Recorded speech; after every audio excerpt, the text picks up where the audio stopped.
Good morning, everyone.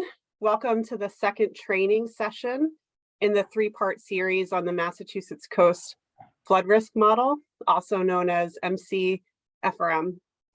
I'm your host and moderator, Julia Neisel. I manage the Storm Smart Coast team for the state's Office of Coastal Zone Management. Today, we will review MC-FRM basics from the first training and cover level 2 products and applications. We are recording this session so you can review the material at a later time and also share the information with your colleagues. Now the team is going to introduce themselves and then we'll get started. Margot? Good morning. My name is Margot Mansfield. I'm a coastal hazards and climate specialist with CZM and the Executive Office of Energy and Environmental Affairs Climate Team. Good morning, everyone. Thanks for joining us for round 2. My name is Brittany Hofnagel, and I am a climate resiliency specialist with Woods Hole Group. Yeah, and good morning on May the 4th. Happy to be here. Glad everybody's here. Kirk Bosma.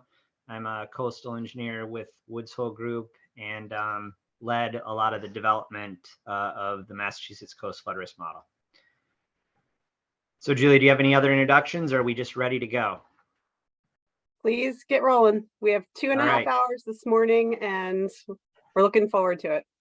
Yeah, and we'll try to make it a little bit interactive and fun for everybody. If you do have questions, please post them in chat. Julie will be monitoring that to make sure that we answer them as either we go if they're relevant or hold them till the end. So real quick, thank you for those who are coming back from workshop 1 to workshop 2.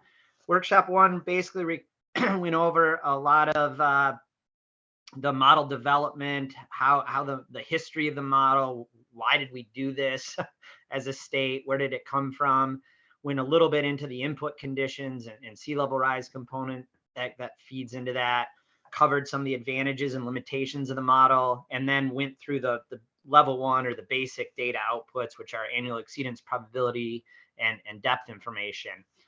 Today, we're going to dig a little deeper. I'm going to review some of that stuff, but really focus on this level 2 data. That's water surface elevation information, wave information, and what has been called a lot of different things: design flood elevation, maximum wave crest elevation, maximum wave action elevation.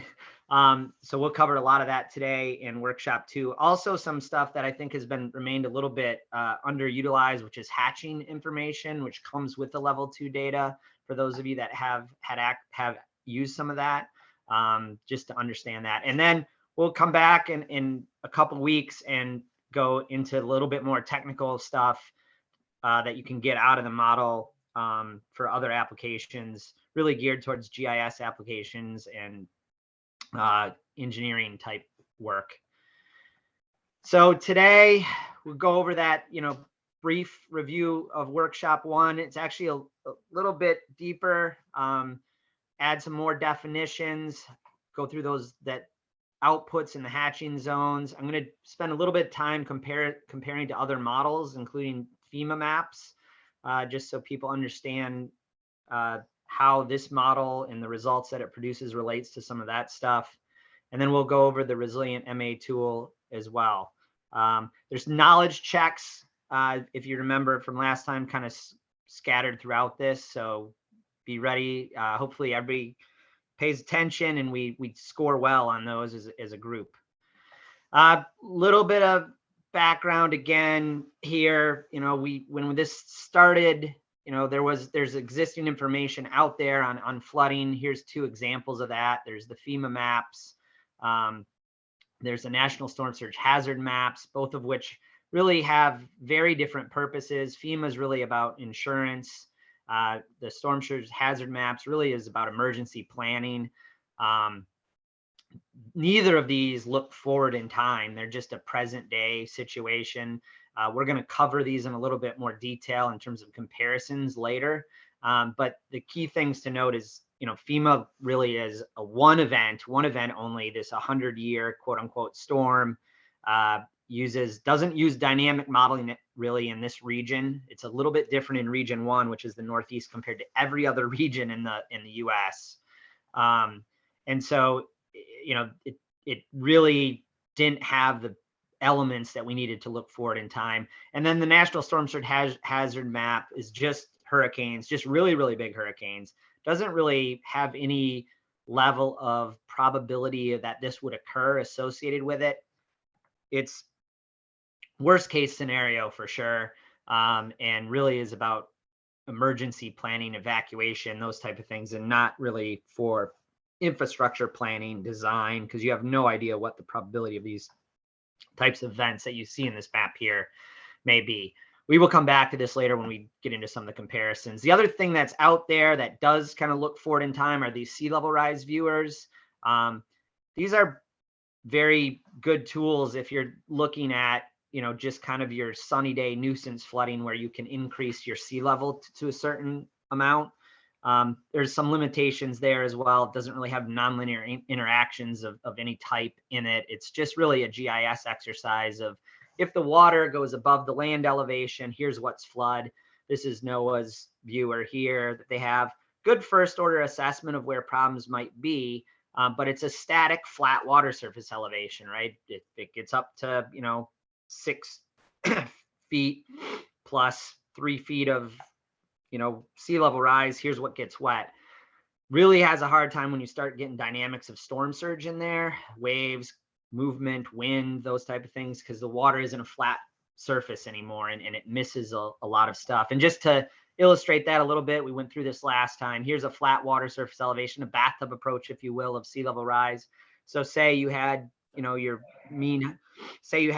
tides going up and down, and you picked mean high water, and you added 4 feet of sea level rise and said, well, let's throw 3 foot of surge on this. This might be something that you would produce. It's all yellow because it's a flat water surface elevation. Well, storms, if you've been to the coast, don't work that way at all, right? And they have waves and all these other things happening.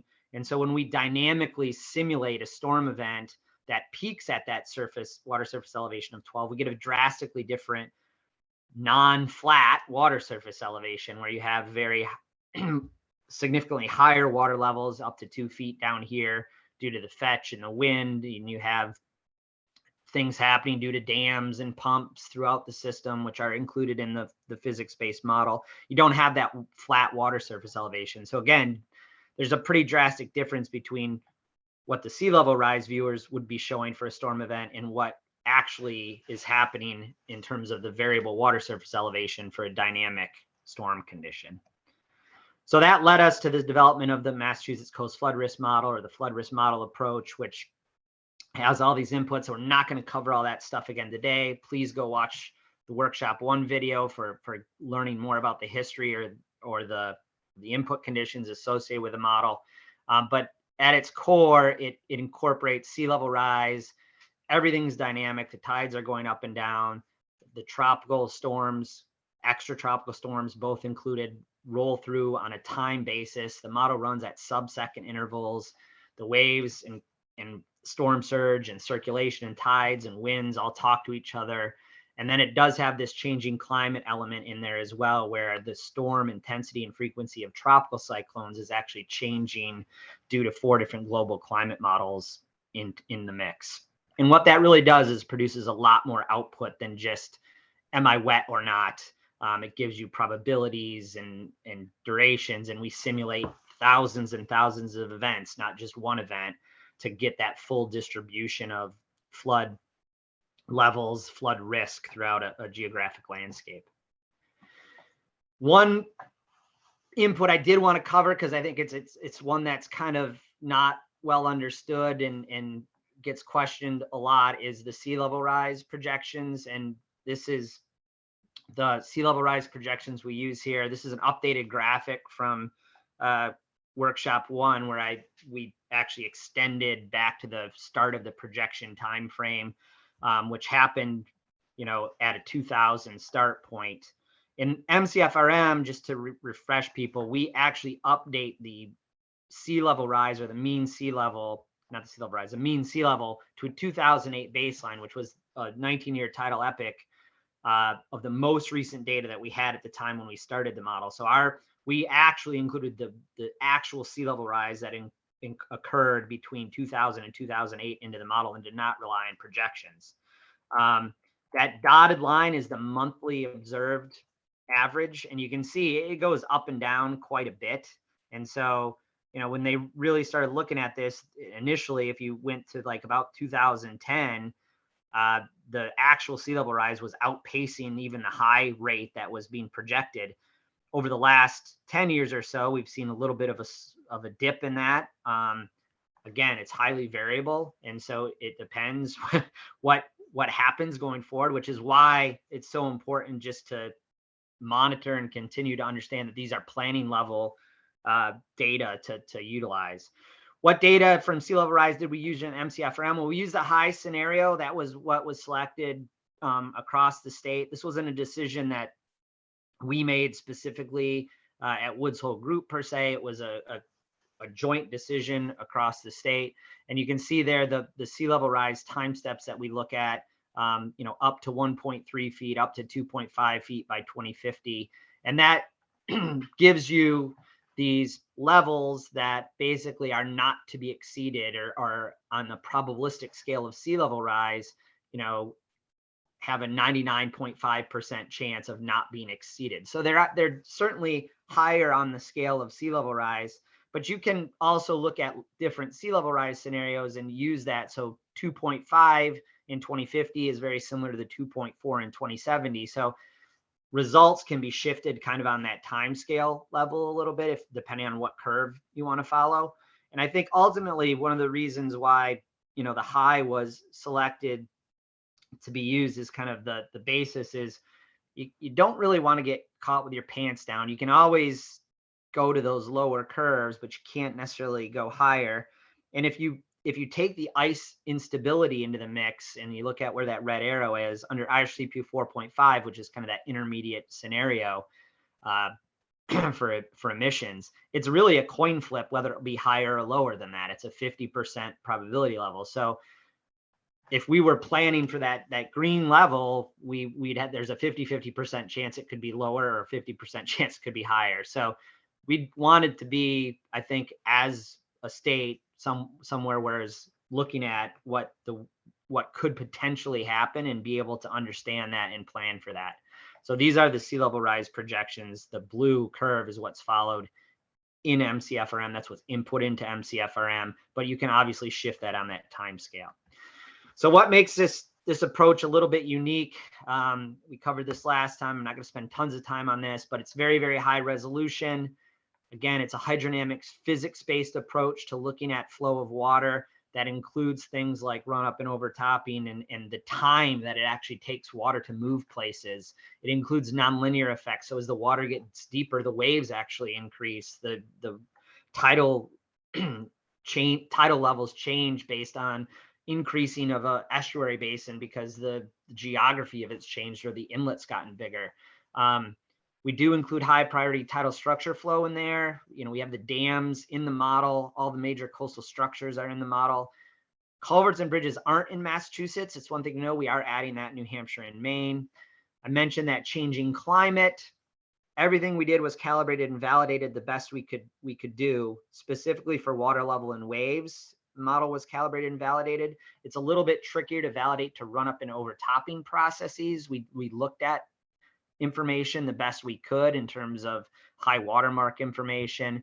But you'll see as we go through this that there's areas of uncertainty that are demarcated in the results that are these hatching areas that we'll talk about. And then the last thing is I mentioned it's a probabilistic model. So it's not just one storm event. It's not just, let's simulate a 100-year return period event or a 10-year or even 3 or 4. We simulate thousands of events to get this full distribution. It's a Monte Carlo approach. You don't have to worry about joint probabilities. So our water levels are going up and down. We have different track lines of tropical cyclones. We simulate historic events and synthetic events out into the future.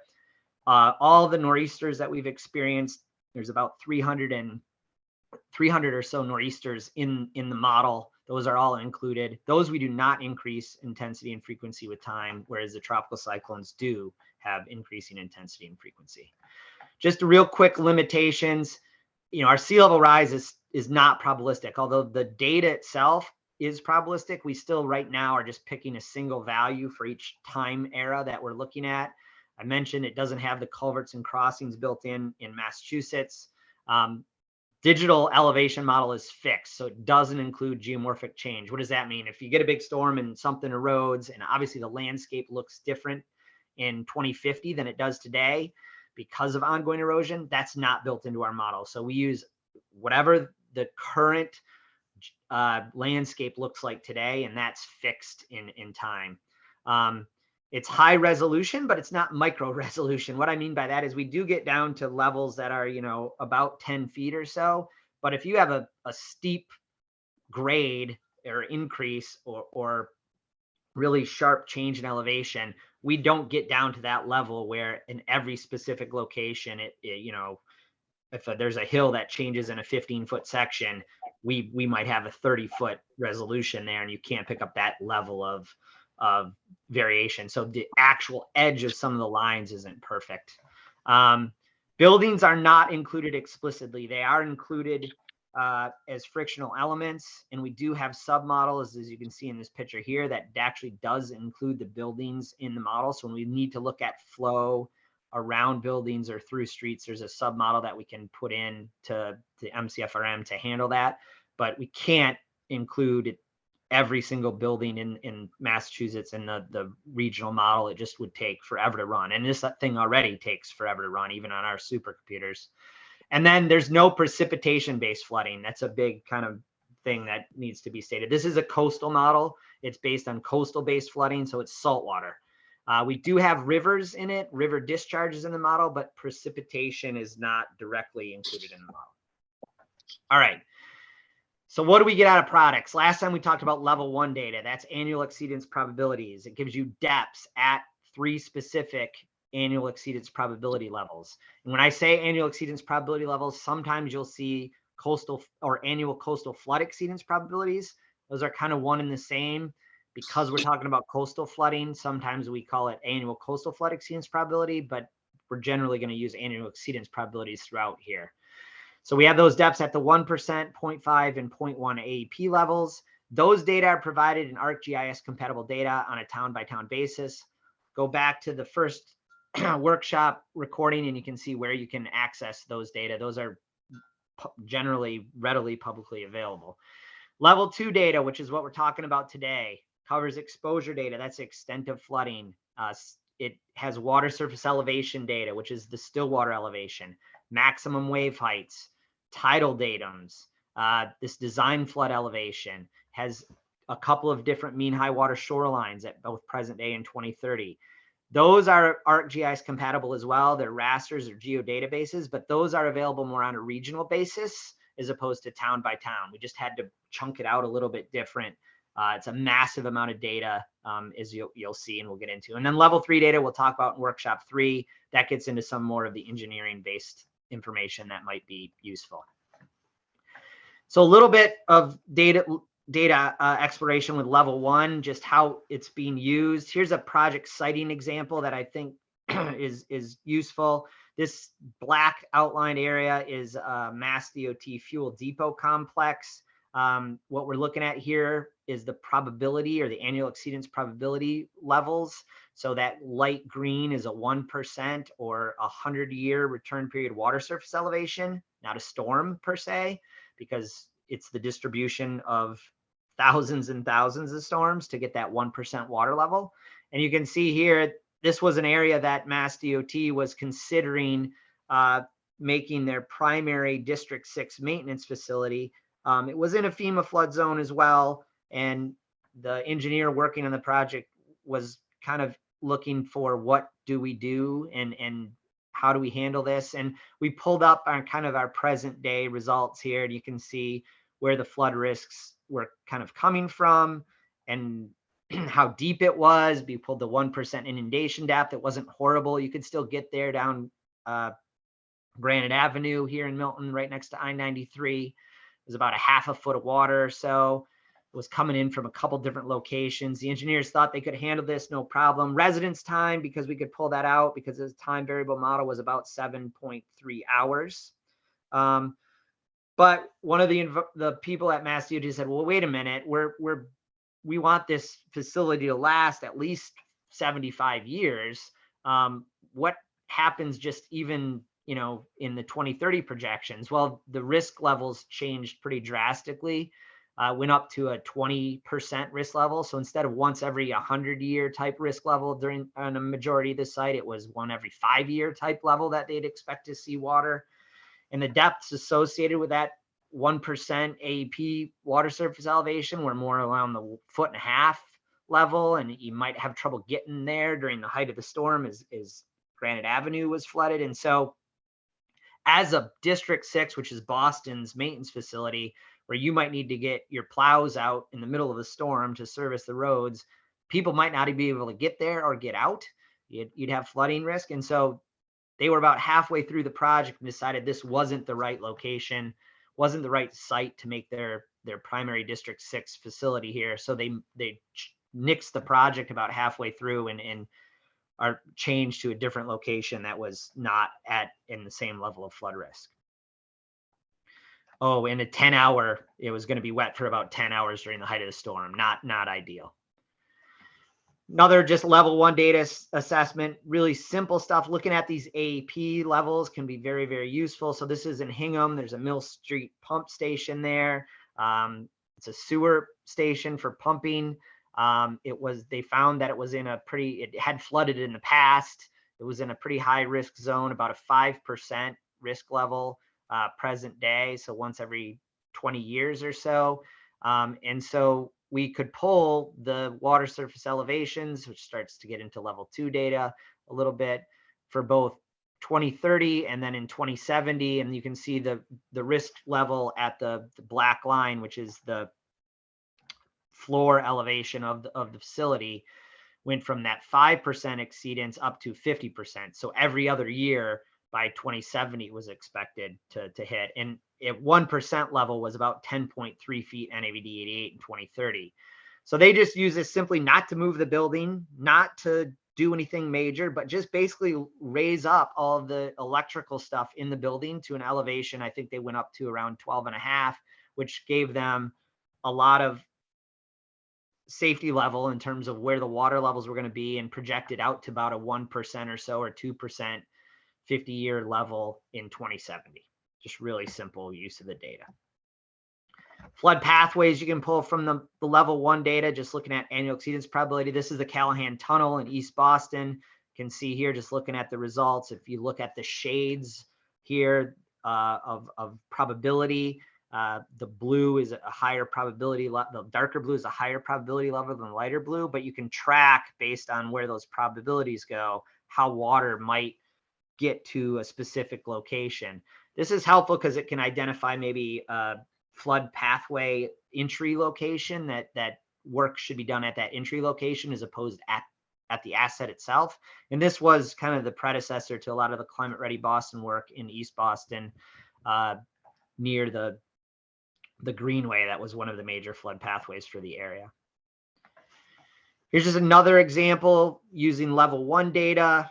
You have the MC-FRM inundation probability here. This is looking at low-lying roads in the town of Sandwich, and you can identify at what level or what risk level, what annual chance is your road likely to be flooded. And so you can see 17.6 miles were up at that 1,000-year return level, but there were 3 miles that, were at an annual once a year type level, which is 100-year. 100-year is not getting wet every day from tides. It's 100% chance in each annual. Remember, it's an annual year, so it's like a 1-year return period storm. That doesn't even mean it's going to happen every year. That just means it's the average. And so you can look at what happens in 2030, 2050, 2070 from MC-FRM data, and look at how your risk to your roads change in that specific area. That can get matched up with a consequence or a criticality score, so how important the road might be. So obviously things like evacuation routes are more important. So that main stretch of Main Street and Route 6 had a higher criticality than maybe these shoreline dirt roads that exist along the beach per se. And so if you mix the criticality with the probability of flooding, you actually get the risk results for the various roads. This was all funded through the MVP action grant process here. And how does this help? Well, this basically helped the town of Sandwich identify, where do I need to focus? What road segment is highest at risk when you start to introduce the importance of the road?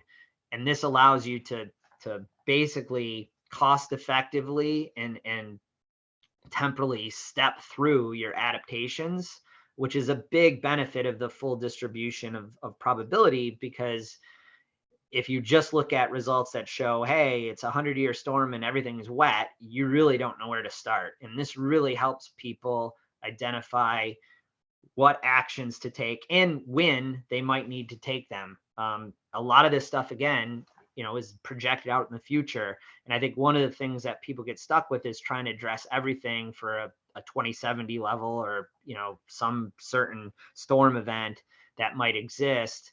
And what really you need to think about is, okay, what do I really need to focus on today? And what can I wait on to see how climate actually changes? All right, so we're up to our first knowledge check here. And Julia, you want to set that up? Sure. I'm going to launch a poll, and please take 2 minutes to answer these questions. Then we'll review the answers as a group.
We're at 2 minutes, so please select your answer.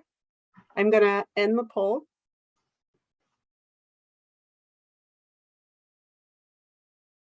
You should now be seeing your selections and the correct answers.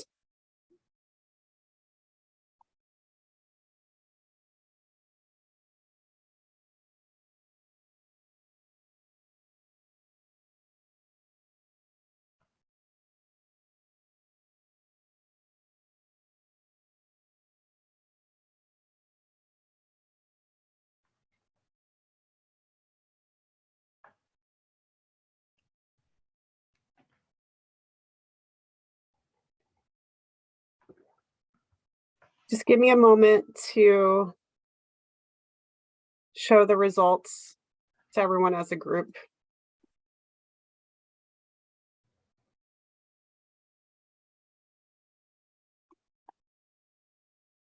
Julia, do I have to stop my screen share?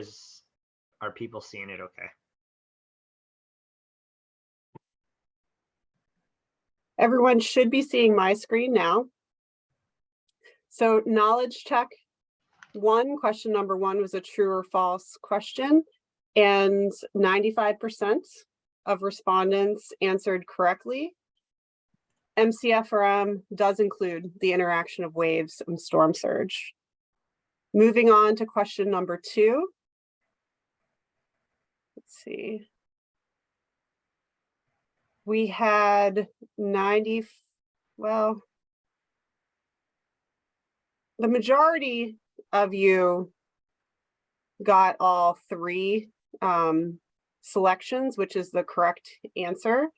The one option that was least checked was available data and maps do not capture multiple coastal storm events and return periods. So please remember that that is a major benefit of the MC-FRM. And then moving down to question number three, another true or false answer, and 91% of you answered correctly that MC-FRM level 1 products do include annual coastal flood exceedance probabilities. So I don't think we need to review any content from this first segment. So I'll turn it back over to you, Kirk. Great. Yeah. Back to sharing.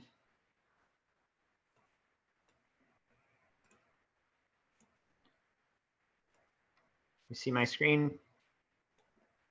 Yes. Okay. Gonna go over some definitions. Gonna dig a little bit deeper into some definitions.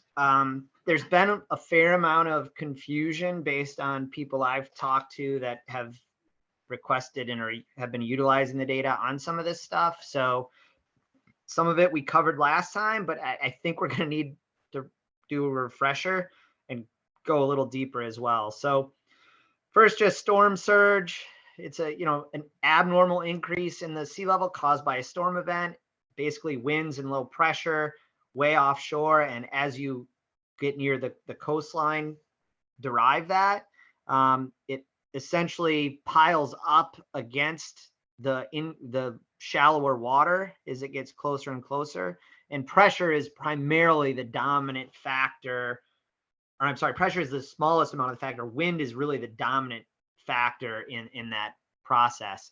And then obviously if you increase sea level, right, and you throw the storm surge on top of it, becomes more and more of a problem.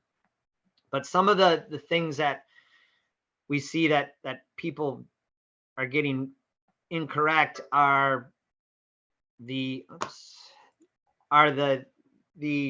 difference between what we would call a storm surge and a storm tide. I hear this wrong on the weather quite a bit. Well, they'll talk about a 15-foot storm surge, which that's really not what the surge is in many cases. So let's just take a look at two storms that are very contemporary for this area, specifically Boston, with Winter Storm Grayson and Riley. Those are the two 2018 storms that happened in January and March of that year. And so the little duck is going up and down. That's our tidal range between low tide and high tide. And so that corresponds with those green and blue lines there. And this is data from the Boston Harbor Tide Gauge Station. So the blue is the predicted tide. That's what's supposed to happen. The green is what was actually measured and happened. And so you can see the peak just past 1.4 on the top plot. That is actual storm surge. Now it goes up to a certain level.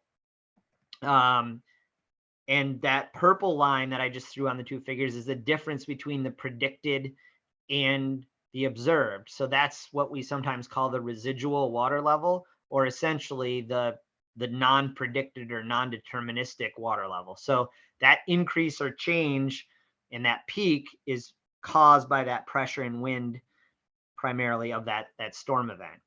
And so the surge is actually that difference between the predicted and the observed. And so the storm surge for Grayson was 3.3 feet. The storm tide is the upper level of combining whatever the normal tide is doing with the storm surge. So you can see here that Grayson was a higher event in terms of total water level or storm tide, up to 9.7 feet. But the surge was only 3.3 feet only. It was big. Riley only reached 9.2 feet because it occurred at a lower tidal cycle, but the surge was actually 4 feet. Riley was a stronger storm, but resulted in a lower water level. So this is the nature of combining all these different conditions that occur, which MC-FRM does in a probabilistic fashion. So we simulate thousands and thousands of these events, so we don't have to worry about these joint probability conditions, including storms like Grayson and Riley that actually occurred. So the keynote here is there's a difference between storm surge, which is just the change in the non-deterministic part of the tide. So it's the increase in the water level. Storm tide is everything included, which gets you up to that total level of water surface elevation. So water surface elevation. So near the shoreline, we have what's called the still water level. So the still water level is basically the water level, the mean water level that is reached during that specific event, or even during normal conditions. It doesn't include the effect of wave heights or the wave action going up and down. In FEMA for region 1, it includes the tide, the surge, and not sea level rise, because they don't do it, but if they did, that would be included in that approach. So it's the tide and the surge. For MC-FRM in all other FEMA regions, it's the tide, the surge, plus the wave setup. In an MC-FRM, you would throw in the sea level rise. Wave setup is this increase here, this eta that is caused by the dissipation of the energy as it slopes up, and it basically pushes that water level up against the land a little bit further. Wave run up is caused directly by the short period waves that come in and push water even further up, right? So we'll be talking about that stuff a little bit later. Waves are those short period things that ride on top of the still water level. So here's the still water level, which is that combination of an MC-FRM, sea level rise, tides, storm surge, and wave setup. And then these waves go up and down below that. Wave height is the difference between the crest and the trough. Wave crest elevation is simply the elevation, the highest elevation of the wave. So essentially it's a round half, but because of nonlinearities, sometimes it's can be up to 3/4 of the wave height, right? So a lot of times what happens is people will say, well, I have a wave height and a still water level. So if I add my wave height till my still water level, that's the peak of the top of the water during wave events. But that's not really true, because the wave actually goes below and above that still water level. So it's important to remember that the peak level that you're going to get is the still water level plus the wave crest, not the wave height. And then there's a maximum wave height, which we use in MC-FRM because we have a time variable. We simulate the process of the whole storm coming through, and the waves change. They're higher, smaller, bigger during the process of the storm. So the maximum wave height is the height of the highest single wave during that event. So it's the highest value that you get. The significant wave height is the mean wave height of the highest third of the waves, right? Those are just two statistical measures of wave height. What I really want you to be comfortable with, though, is this difference between wave height and wave crest elevation. And then there's wave overtopping.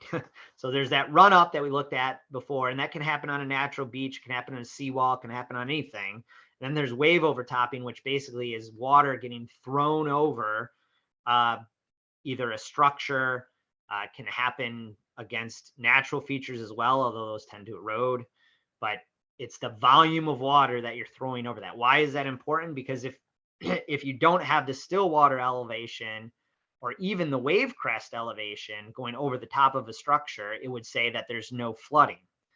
But if you get detached volume of water getting thrown over that structure, you are actually going to still experience flooding, and actually significant levels As you can imagine, you get that type of volume over each wave that comes in during the time period of the storm event. Just some basic FEMA definitions, because this is where things start to get a little trickier. And we're not here to try to teach you everything and you need to know about FEMA per se.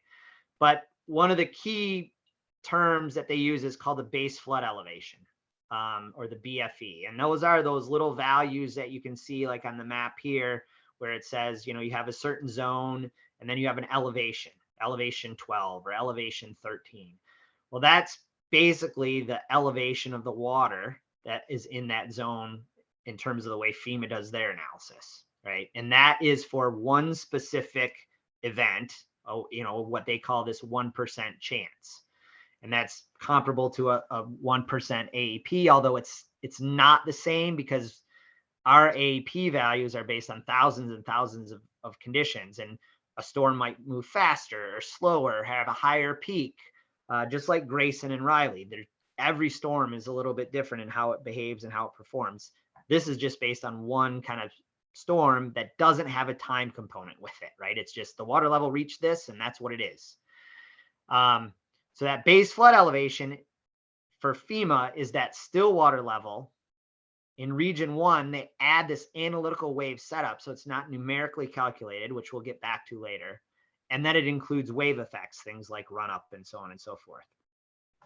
There's also this LIMWA, which basically is the limit of moderate wave action. That's this kind of triangular dashed line here along the shoreline. And that just separates where wave heights basically go below 1.5 feet. So they call it a coastal A zone versus a regular AE zone.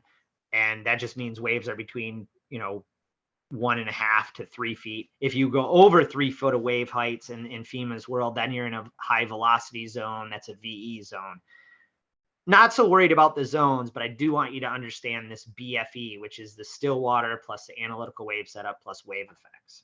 If you want to really learn everything there is about FEMA, CZM has a really nice publication on that, which I threw the link in here that people can look at. So MC-FRM is a little different than the FEMA definition. So one of the things we went through last time is this annual exceedance probability. That's the probability that at least one event in excess of a particular magnitude will occur in any given year, right?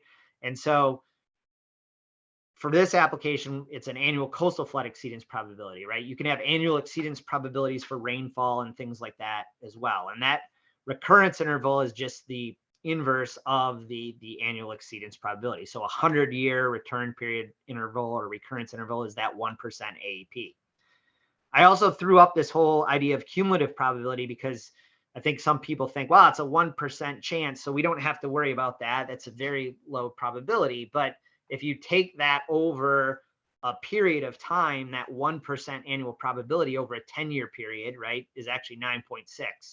Over a 25-year period, it gets up to 22.2. So you start thinking about mortgage. Well, now you got about a 25% chance that you're going to see that. 50-year, you're up to a 40% level. So yeah, it's a 1% chance to happen in any given year. But if over a time period, you can expect that you're going to see that at a certain increased probability level. Back to more specific MC-FRM definitions. So water surface elevation, or what we call still water elevation from us, again, is that tides plus storm surge plus sea level rise plus wave setup. And the wave setup is actually numerically calculated within the model, which is a little bit more accurate because it includes all the forces that are associated with the 2D distribution of waves and currents and surge and so on and so forth. Our design flood elevation or maximum wave crest elevation or wave action water elevation is listed is the still water elevation from above plus that wave crest that gets added into that. So that's our design flood elevation, which if you go back to that BFE level is more comparable because the BFE from FEMA includes that wave effect information. Tidal datum's another thing we talk a lot about in MC-FRM. That's a standard elevation defined by a certain phase of the tide. It's no different than what is calculated by NOAA for their tidal stations. So you have a mean high or high water, a mean high water. We calculate mean low water, mean low or low water. There's 5 specific datums that we calculate from ours. The model is not only run for storm events, but we run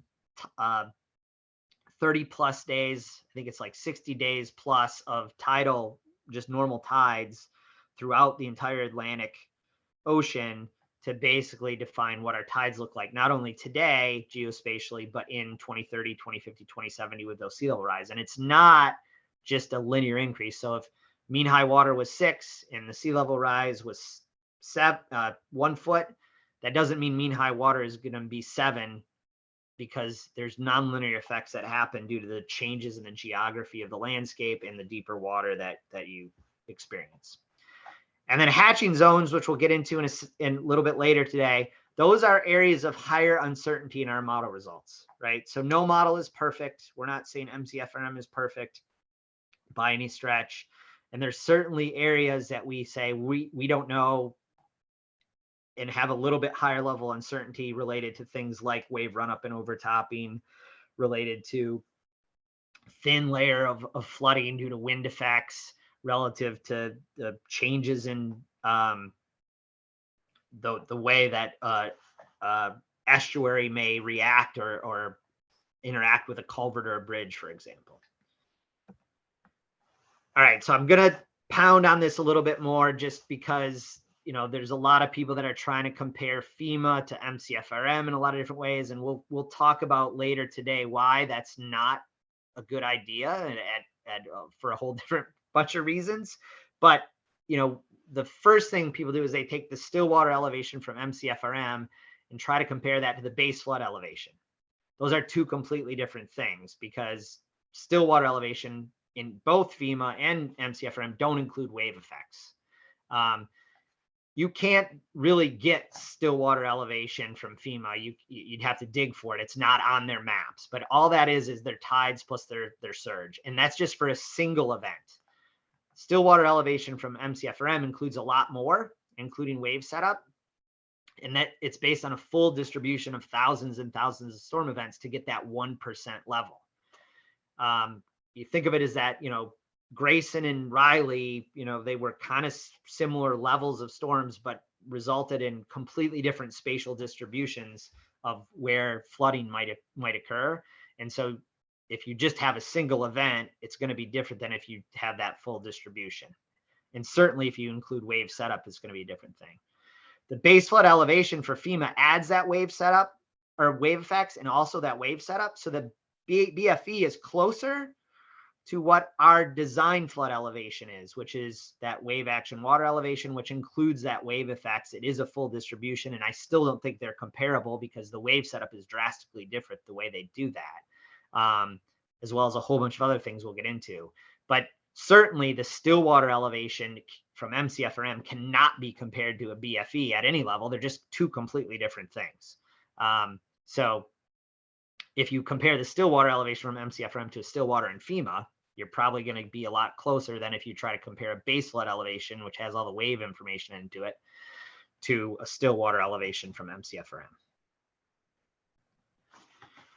Last definitions here, freeboard. So that, what is freeboard? Freeboard, at least in the standpoint of, I mean, this can go to boats and things like that, but in terms of flooding, right, it's a factor of safety, usually expressed in feet above a flood level for purposes of floodplain management. It really is compensation for unknowns, wave action effects, climate change, lack of inclusion of physical processes. And so a lot of times people will say, let's add some freeboard to that to give us a little safety factor, which is fine. And that's the way things work, especially when FEMA starts, you use FEMA values for expressing, you know, what we need to do in the future, because they don't look at climate change, they don't look at sea level rise. So they'll say, well, let's just add 2 feet to that. All that stuff is included in MC-FRM. So freeboard per se is not necessary. That doesn't mean you can't add it. Certainly can if you want to increase your safety factors, but it's taken care of those unknowns because we do the climate change. It includes the physical processes, it includes the wave action in there. So given the fact that we are using a high projected sea level rise amount, that there is very high uncertainty in what's going to happen in the future with climate change and sea level rise. And because we're including all these processes, we don't generally include freeboard into results of MC-FRM. Whereas in other cases, people may want to do that. That again, that doesn't mean you can't include it if you so desire. One last thing is this extent of flooding. I've heard some questions that, hey, does the extent of flooding change when you include wave action or include the waves?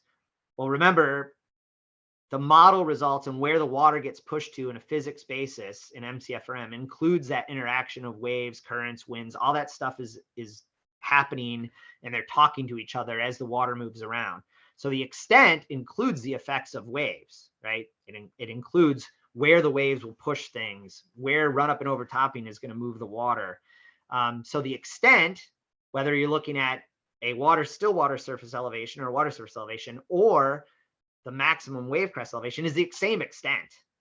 All that does is it changes the elevation of what your water levels are in those areas, because waves are higher, obviously near the coastline. And so remember your difference from that still water level, meaning the waves go up and then below that still water level. And if you're interested in, hey, what's the maximum peak that each wave or a wave is going to hit an area, that's what that maximum wave crest elevation is that added to the still water level. But it also also goes below that during some of the wave crests or during the wave process. So the extent of flooding doesn't change whether you include waves for the maximum wave crest elevation or if you just have the still water elevation. The extent of flooding is the same. The elevation values will be different because now you're incorporating the effect of that wave going up and down above that still water elevation. All right, we're up to knowledge check 2 through the definitions, and that will get us really up to where everybody wants to get to, which is, let's get into the actual data and looking at it. So Julia, you want to run through the knowledge check 2 here? I do, but we do have a question in the chat coming from the city of Salem about freeboard. Yep. Do you want to take a minute to provide some guidance to the communities? Tom Devine asks if a municipality should use still water or the wave action water elevation for zoning ordinances, and when it is appropriate to add freeboard. Right. So here's my recommendation on that. So certainly it's up to every community what they want to do. If you're going to use the water surface elevation or the still water elevation, I think then it's probably warranted to think about including some freeboard, because you're basically saying, well, I'm not going to count the wave crest that comes up and down in that area, right? So if you want to be thinking the way FEMA thinks about things a little bit, that would be the way that you might want to say we should add some freeboard to that. If you're going to use the maximum wave crest elevation or design flood elevation data, I would highly recommend that you do not use freeboard in that, because that incorporates that wave action into that crest elevation. And in fact, as we'll go into it a little bit later, it actually includes the maximum wave height. So only one wave during that storm reaches that level. So that would kind of take care of, in my opinion, any freeboard that you would potentially want to use or need to use. So I think it's up to communities which ones they want to use. But I certainly would not add freeboard to the design flood elevation or maximum wave crest elevation. The second part of that question about what Boston is using has been answered in the chat by Nasser, but I wanted to give Chris an opportunity to add to that if he'd like.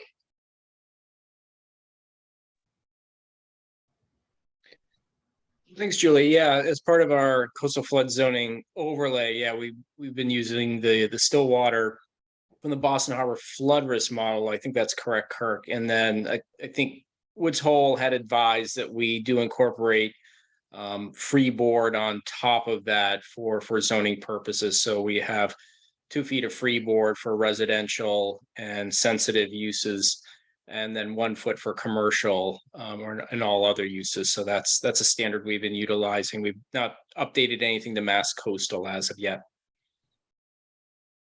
Okay, thank you, everyone. We're now going to move to the knowledge check.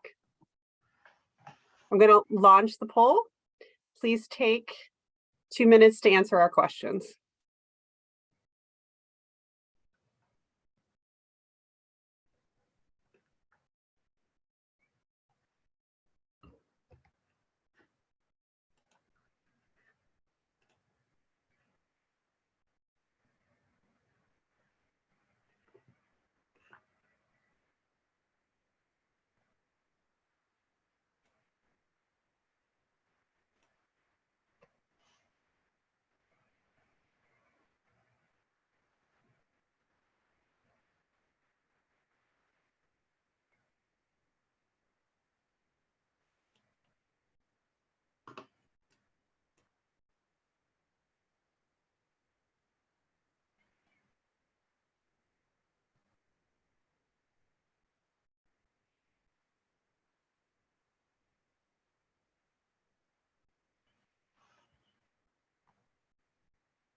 We'll give you another 30 seconds.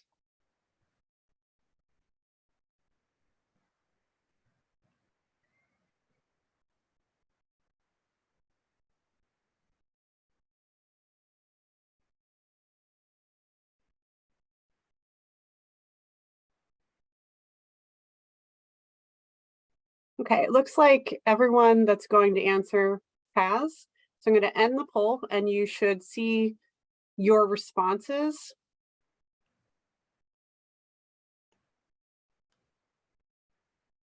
As well as the correct answers.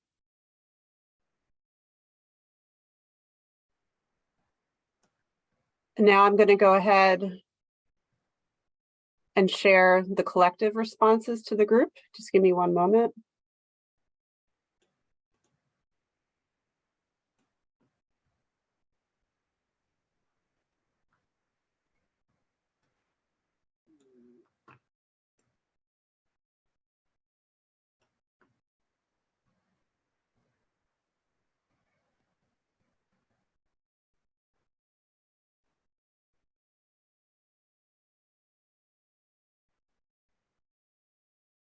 Would someone confirm that you're actually seeing the web browser with the responses? Yes, we see it, Julia. Great. So for question number 1, we had a good response rate on this one. And the correct answer was MC-FRM design flood elevations and FEMA base flood elevations both include wave effects.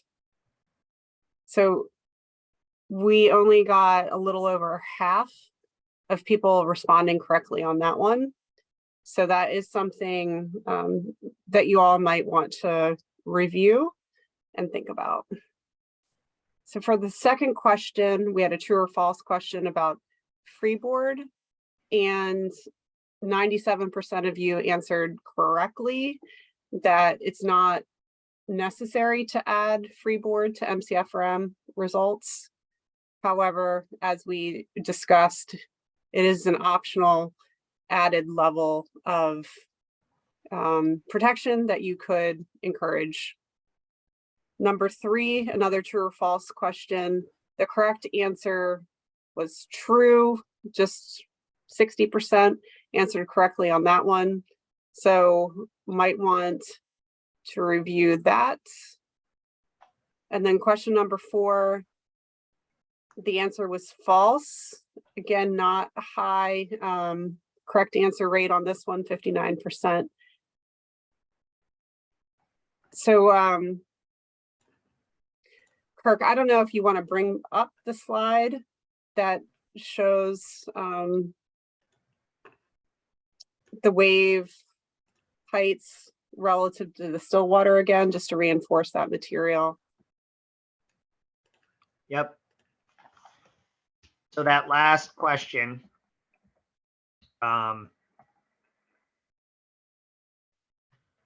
remember that the wave, the maximum wave crest elevation, right, or the design flood elevation, is not the still water level with the wave height.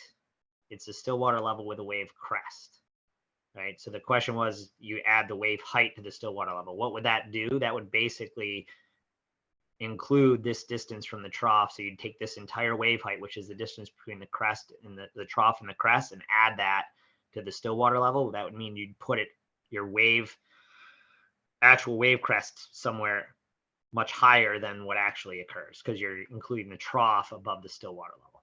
Does everybody, that should hopefully explain that a little bit better. And then the other question was the FEMA. Remember, the base flood elevation includes that wave effects and wave setup. It's still water is only a part of that, the FEMA base flood elevation. So still water elevation, which is, the tides and the storm surge, has to get a base flood elevation. They include wave effects in this wave setup. I think those were the two bigger questions. Are we good to move on, Julia? Yes, let's move on. Okay. Let's get into some of the outputs for level 2. So these are the data. They're available across the entire state. They're going to be available via download after we get through the full workshop, via the Woods Hole Group website, where you can download them for the entire state or your community or your region. As I mentioned, as opposed to the level 1 data, which is a town by town based data set, meaning you can download it for your town specifically, and just get that town. The level 2 data is based on regions. There's approximately 44 total regions across the state, the coastal zones, and that amounts in terms of 2,322 raster files, which we'll go over. But you can see here, Gosnold, Martha's Vineyard, and Nantucket, kind of the islands, have their own separate area, and then the mainland has those 41 regions across the coastal part of the state. Okay, one of the first data sets that comes out of level 2 are these tidal datums. There's 5 tidal datums that we produce: mean high water, mean tide level, mean low water, and mean lower low water.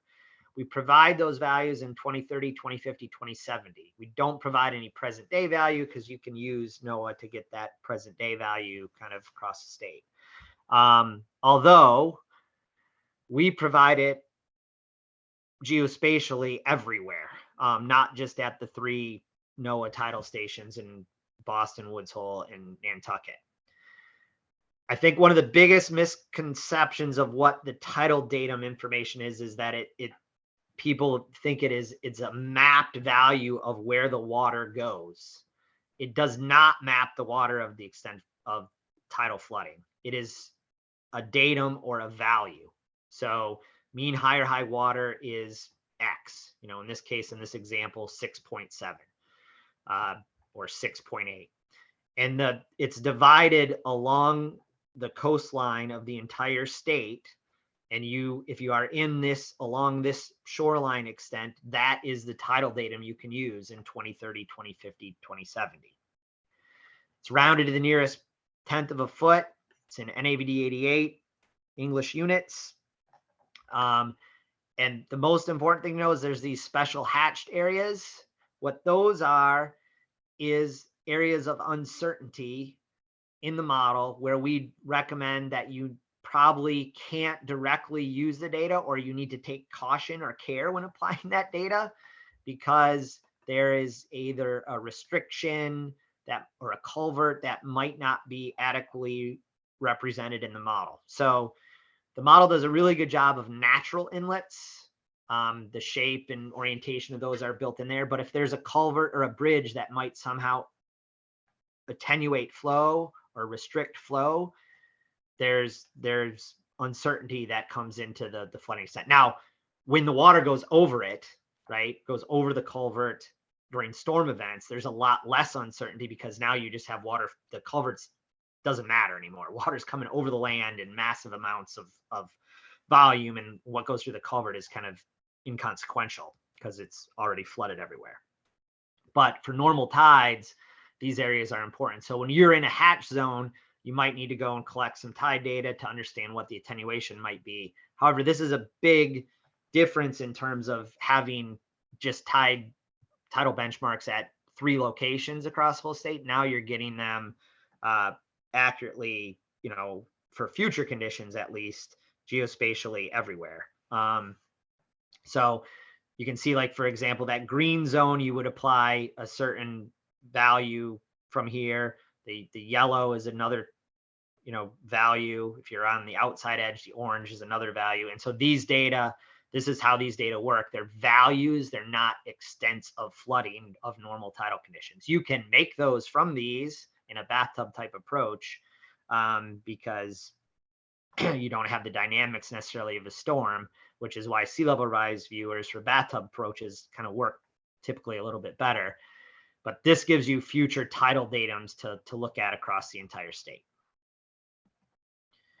The second thing that we produce are water surface elevations, or that still water level. It's available for 6 different AEP levels. So 0.1, which is 1,000 year, down to 5, which is 20 year. And there's the values listed there in between. That's available in 2030, 2050, and 2070. That's 18 data sets, again, across the entire state in those regions. So essentially, you know, FEMA gives you 1 value for present day, a 1% AEP for present day. We're giving you 18 across the whole state. These are GeoTIFF raster files, again, rounded to the nearest tenth of a foot, NAVD 88 datum. The extent matches that level 1 extent exactly. So it all syncs up. The data is only provided in overland areas. It's not provided in the water body per se. So basically, essentially above present day mean high water. And again, there are special hatched areas here of uncertainty that I'll get into in a second, but I'll just run through. Here's a specific location where we looked at 5%, 2%, 1%. You can see the extent getting larger, growing as you go to a less frequent or stronger storm event. And then at that 0.1% level, you can see the hatching that shows up, which is this shallow areas flooded. We'll get into that in a little bit during those extreme storm events. So these data are available. I just pulled Nantucket here at the 2070 1% level. Again, there's 18 of these per region for water surface elevations. And this is what those look like. So again, you can see the spatial variability in the water surface elevation. So on the outer Atlantic eastern coast of Nantucket, you can get water surface elevations up to 16.3 feet at that 1% level. Why? Well, there's storms that are going to really have a lot of waves and wave setup in that area. If you go back into kind of downtown in Nantucket Harbor, you're down more around the 10 to 12 foot range, because you're not going to see that same level of wind and wave and surge action as you do along the outer coast. But you can see how the water surface elevation varies. along the coastline. It's another just example of water surface elevation. This is for the village of Woods Hole and Falmouth, which we'll dig into a little bit more later. But here's that 1% water surface elevation again in 2030, 2050, and 2070. And you can kind of see how that changes as you go forward in time and kind of the range that you might experience at that 1% level due to sea level rise. And again, this is all nonlinear. So it's not just, oh, my sea level rise was increased between 2030 and 2050 was 1.2 feet. So that just means everything goes up 1.2 feet. It doesn't work that way, right? There's thousands of storms that travel and interact over that increased water level to produce variations in the water surface elevation. We also provide maximum wave heights.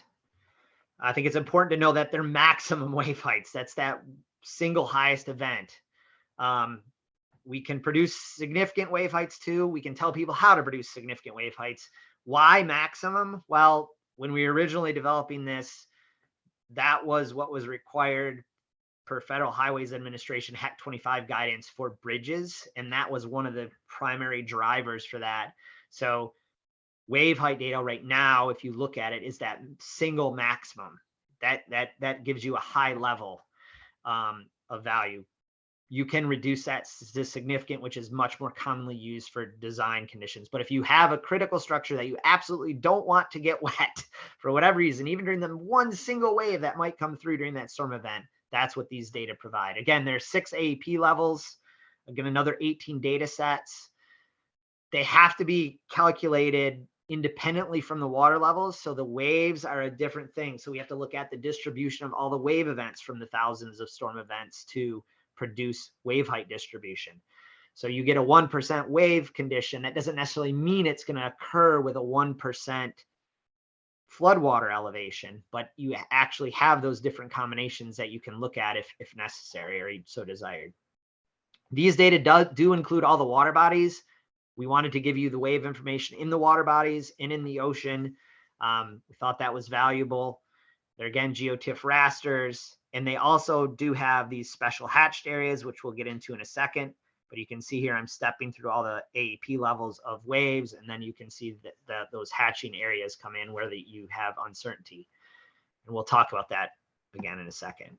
Here's again Nantucket. This is waves, and again, you can see now you have that wave information in the water bodies. It includes both wind generated and swell conditions within the model. So now you have that wave distribution at various levels, return levels throughout the entire coastline of Massachusetts.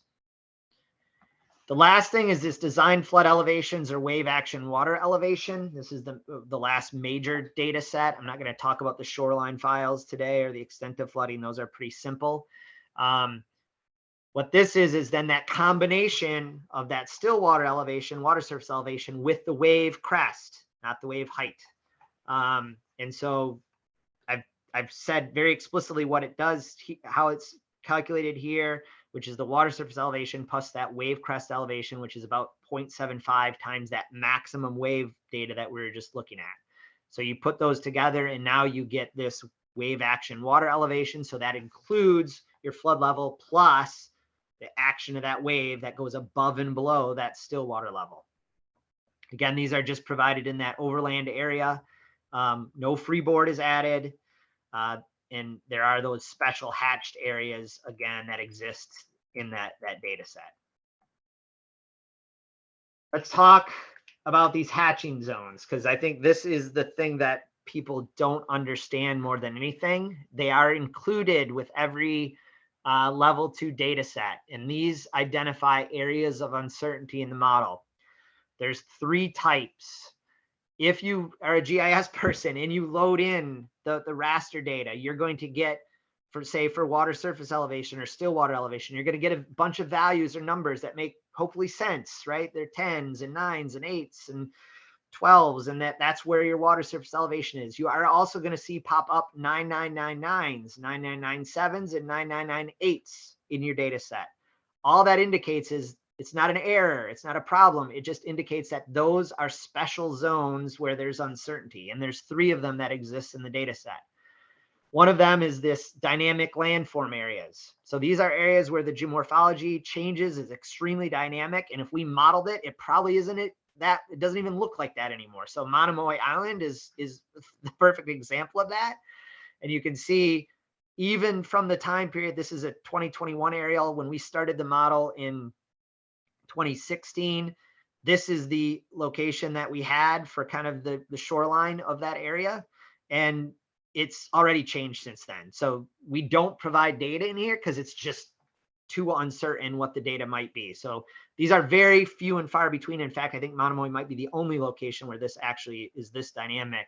And so it's a hatch location. When you load in the hatch file, it's going to hatch a location and have a 9998 indicator that says this is a highly dynamic area. Second hatching type is these shallow water flooding locations, and those occur during extreme storm events. These are those 9999 values. You will only see these in the 0.1% rasters. So only in water surface elevation, in maximum wave crest elevation or maximum wave action elevation at that 0.1% level. Those are at the very edges of the extent of flooding, where we have very, very thin layers of flooding, where it's almost within the area of the level of uncertainty or accuracy of in the model. So if you happen to fall in those hatch zones, understand that it's probably very, very, very, very low risk that you're actually going to get wet in those flood areas under a 1,000. It'd have to be greater than 1,000-year event, because we simulate so many storms. We have events that go well over 1,000 in some respects as well. So you can see here, this is the 2030 hatch area. And if we go to 2050, they change. If you go to 2070, they change again. So these are at the upper extent of that flooding, and they really correspond to very minor flood depth levels that you shouldn't even really have to worry about. Probably from wind-driven forces over the landscape that push water in certain areas. So that 999, when you see those, it's not a problem. It's not an area. If you load in the hatching file, shape file with it and overlay it, these are the areas that you're going to say, okay, there's probably not too much risk here. There's uncertainty in whether or not there'd actually be water at that particular location. The last one, which is probably the biggest one, is this uncertainty associated with wave overtopping. I'll tell you exactly kind of how we do wave run up and overtopping in a second here. But these exist in areas where there's major coastal structures. We don't do this at every little home that might have a little seawall or bulkhead or revetment, but all the map structures that were produced by coastal zone management that are of significant public origin and have some extent to them are included in the model and include wave run up and overtopping. Those hatched areas basically are 9997 areas, and they can encompass locations that do have data in them, meaning there's water surface elevation data, or not. Why? Well, when they do have data in there, it's a mix of sheet flow or water directly flooding from around a certain area, and water is getting there, meaning directly, it's not overtop flooding, and there's an overtopping contribution.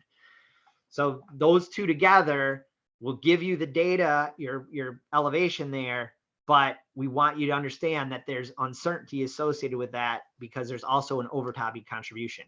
If you have a location such as this area out here where you just have hatching of a 997 ID value, that means it's flooded just by overtopping water and not direct flow type water. So there's specific things. What we recommend in these areas is that you probably have to do a little bit more site-specific coastal process analysis.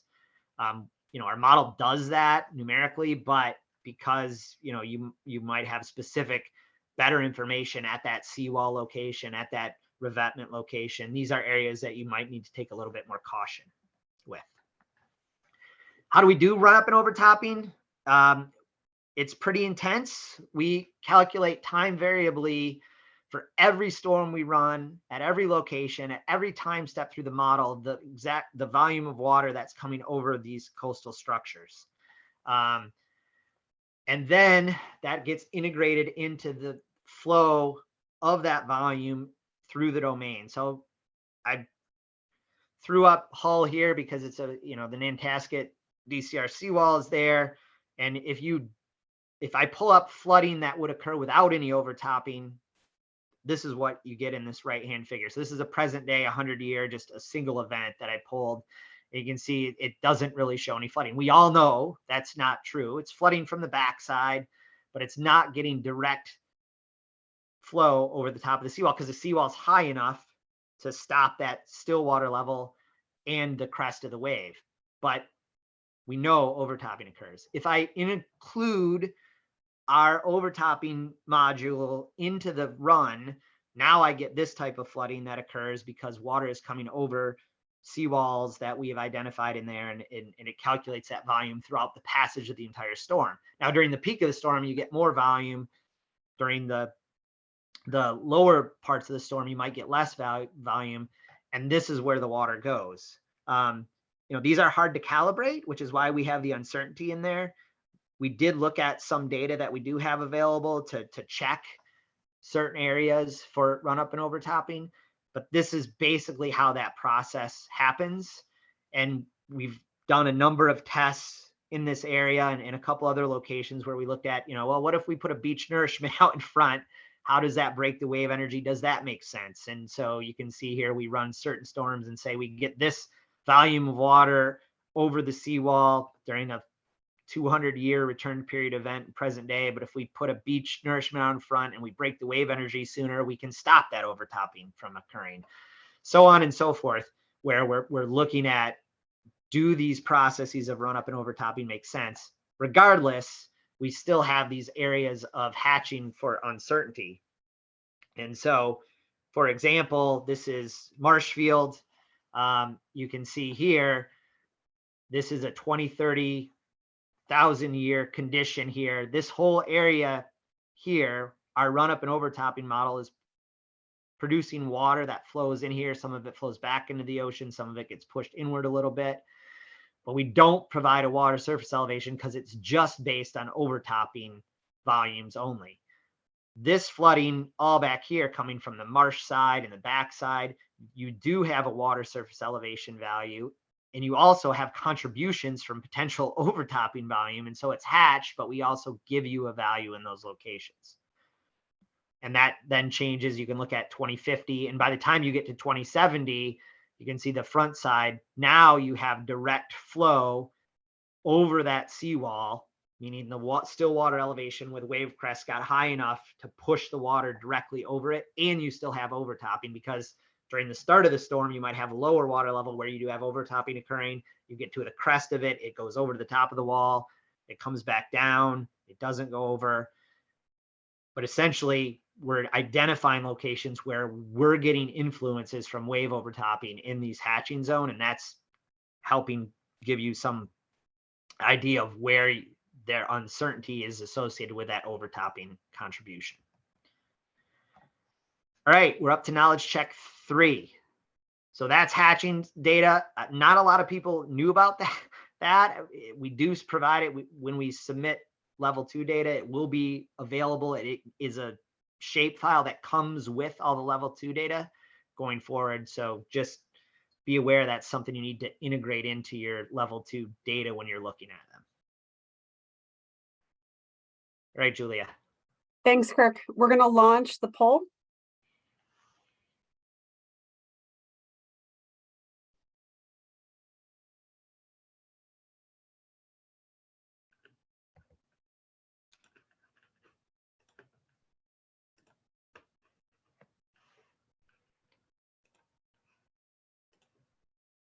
And I will say the break is after this poll. So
There are 4 questions in this poll, so we'll give you another 30 seconds.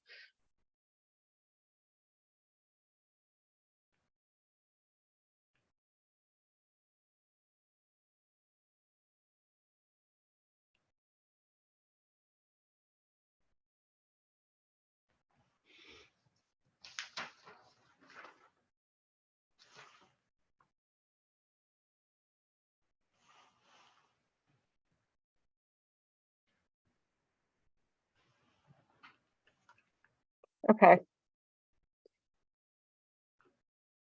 going to end the poll. You should see your responses as well as the correct answers.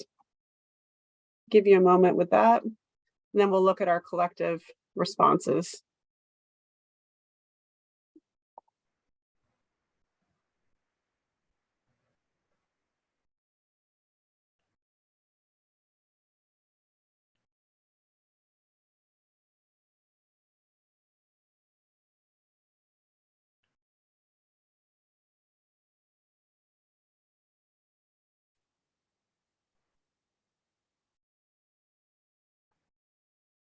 You should be seeing my browser. So question number 1 was a true or false question, and the answer was false. We have 78% correct on that one. Question number 2, the correct answer was the level 2 water surface elevation can be utilized to calculate depths of flooding at site-specific areas. So 72% answered correctly on that one, but the inverse is incorrect. You should not start with the depth of flooding and try and calculate the water surface elevation. If you don't understand that point, you can review what Kirk said about that one. Question number 3, we are looking for wave runoff and overtopping, potential tidal attenuation, as well as thin layer flooding during rare events. So we've got adequate responses on that one. And then the final question for the true or false, the correct answer was false. Only 30% answered correctly on that one. So Kirk, I think that warrants a review. Yeah, I'll go over a couple of them. I will take the blame for anybody who got question 2 wrong, since I didn't really go through that very well, which is you absolutely can use level 2 data, water surface elevation data, to calculate your depth of flooding at your specific areas. In fact, we recommend that because there might be specific elevations you go out and measure a survey that are going to be more accurate than anything that we have in LiDAR from the model per se, right? So that's the way to do that. The reverse of that is absolutely not true. Do not take depth of flooding level 1 data and try to calculate out your water surface elevation by looking at the topography of land and adding the depth. It will be wrong a vast majority of the time, because the depth data is a layperson type of data set, and it also depends on the resolution of the model in that specific area, which is subsampled from the LiDAR. So it's inaccurate and a bad thing to do to take your depth data and try to get your water surface elevation. That's why we produce the water surface elevation data, so you can get more specific impacts to various assets. You can just take your water surface elevation and compare it directly to that. And if you want to know what the depth is there, perfectly fine to calculate the depth from the water surface elevation. For question 4, I'm not going to take the blame on that one. So the extent of flooding is the same, regardless if you're looking at the still water elevation or the wave action water elevation or design flood elevation. Remember, the still water elevation includes the effects of waves and the wave setup. It just doesn't include that wave crest element, right? So the extent of flooding doesn't all of a sudden grow because the waves are already included in the physics of that model. The extent is the extent. There's only one extent, doesn't matter, and it matches up directly with either your design flood elevation or your still water elevation. So that is a true statement, not false. Thank you, everyone, for putting in your best effort on those questions. We are now going to take a 5-minute break. So please be ready to roll at 10:45.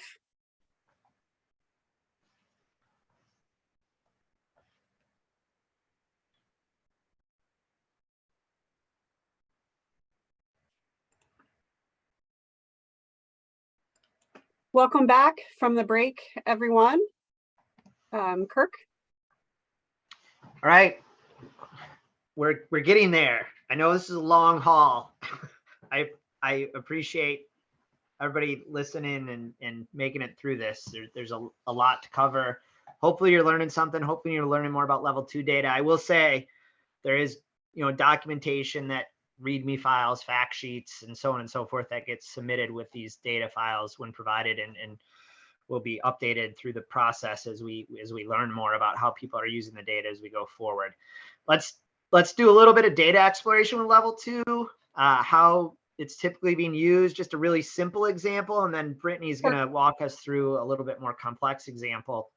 Kirk, I'm going to pause you really quick. Please share your Sure. slides. Oh, am I not? It's a black screen on my end.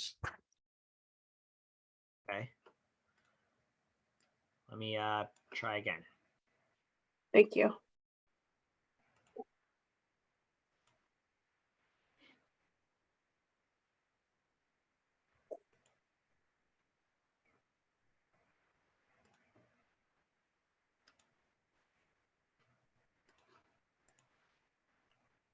Do we have success? Yes, thank you. Okay. So just a really simple example of using level 2 data. This is just a basic property assessment that you could do. Here's a location in Boston. And let's say you wanted to know what design level you might want to do if you were reconstructing something on this piece of property. So in 2030, here's the water surface elevation data, 10.5, 10.6 feet.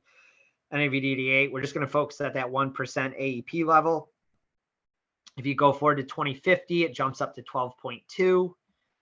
And then by 2070, you're at 14 and 14.1. One thing that I want to point out is that you notice that the flooding isn't occurring across the entire property. So, it's important as we push forward to understand that the data has a spatial component to it that you need to evaluate. If you have a large property, your flooding distribution could be significantly different, say on the shoreline side or closer to the water than further away from the water, or a little bit further down the shoreline versus somewhere else. And so that's the type of thing you need to look at.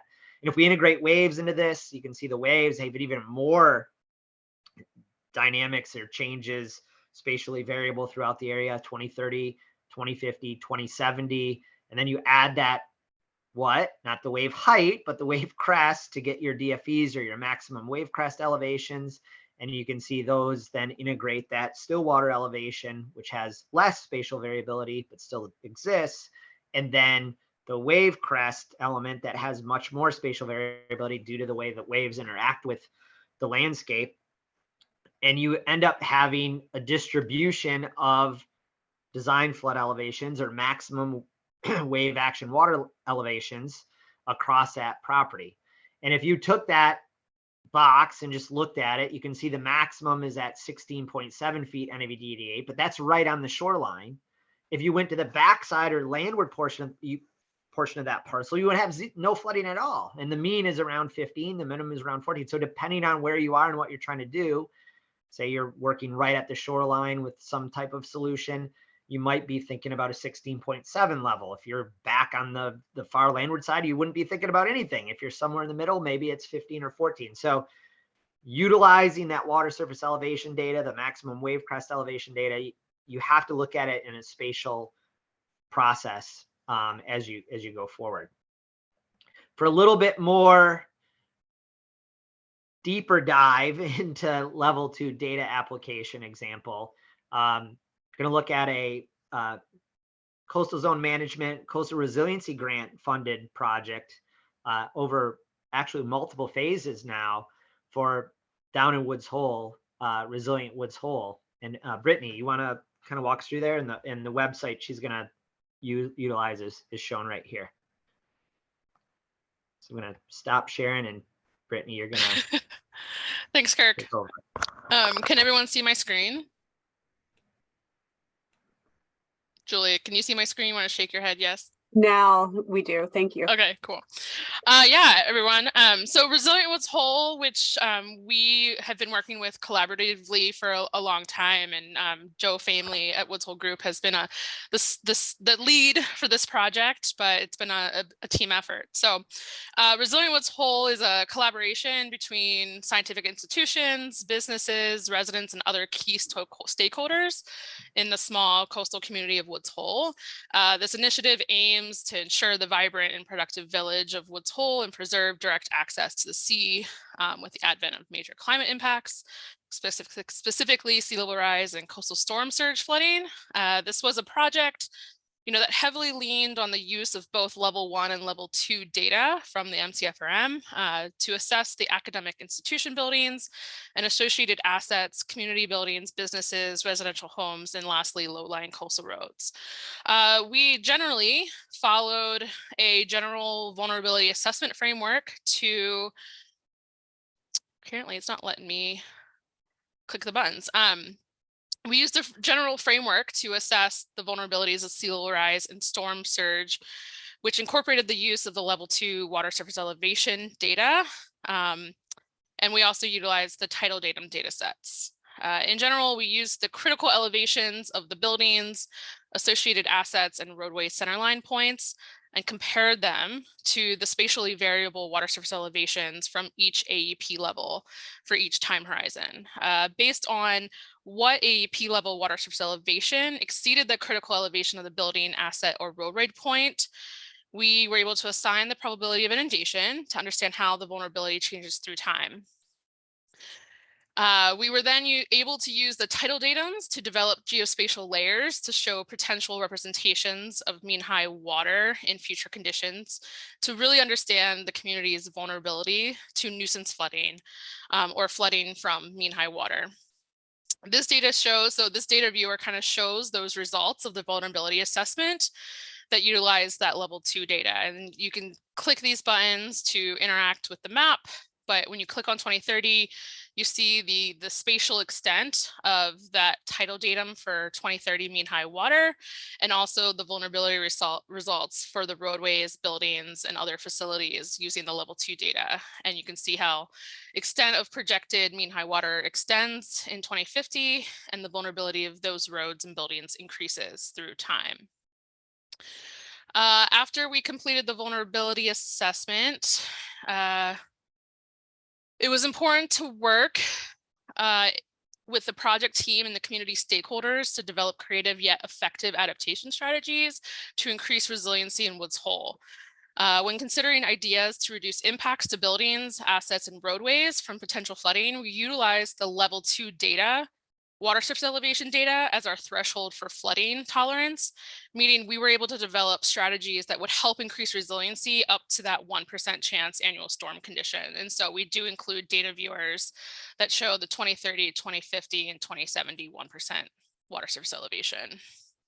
Additionally, we were able to utilize the level 2 1% maximum wave crest elevation data as well, which to consider in developing effective adaptation strategies. And we use these especially in locations where additional flooding from intermittent wave action could pose an increased risk. And so this kind of is a really concrete story map that kind of walks through the process of how we use the level 2 data, the level 1 and level 2 data.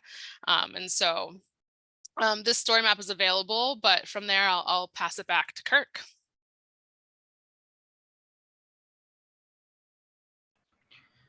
Great, thanks, Brittany.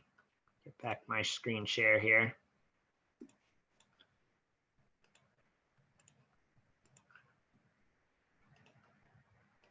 Can someone give me a verbal cue that they can see my screen? Looks great, Kirk. Thank you. Great, thanks.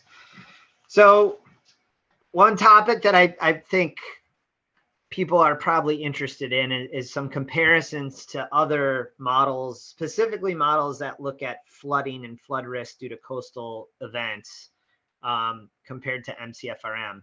And so one thing I want to preface is this is not intended to be a criticism of other things. This is really just pointing out the differences in the way that the models were developed, what goes into the model and how they compare. And really what it boils down to more often than not is what the purpose of the model is, right? What's the model really trying to get at? What's the goal? And so I'll go through a few of them. The first one that some of you may be familiar with is the North Atlantic Comprehensive Coastal Study, which is a U.S. Army Corps model that was produced for the entire North Atlantic. They're doing similar types approaches in the Southeast and other areas.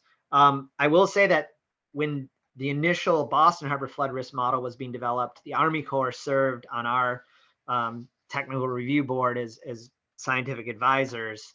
And likewise, we actually served on the Army Corps' advisory board for their NACS model development. What it really boils down, and frankly, it's the same construct or model.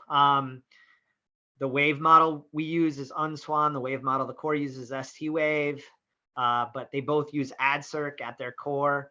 The regional grid is somewhat similar, meaning the big grid that covers the whole Atlantic Ocean. But the purpose is a really different thing. We were looking at, again, flood risks at very high resolution for the state of Massachusetts under changing climate conditions. NACS really was looking to update their tidal flood profile distribution for present day. So what is the, return period water surface elevation? We do compare our model results directly to NACS. They actually, for present day, compare very favorably, very well across the state. And of course, NACS does not do any simulations of future conditions. So there's no sea level rise built into NACS. It's just a present day thing. One of the biggest differences is the focus area, which you can see in that upper figure there.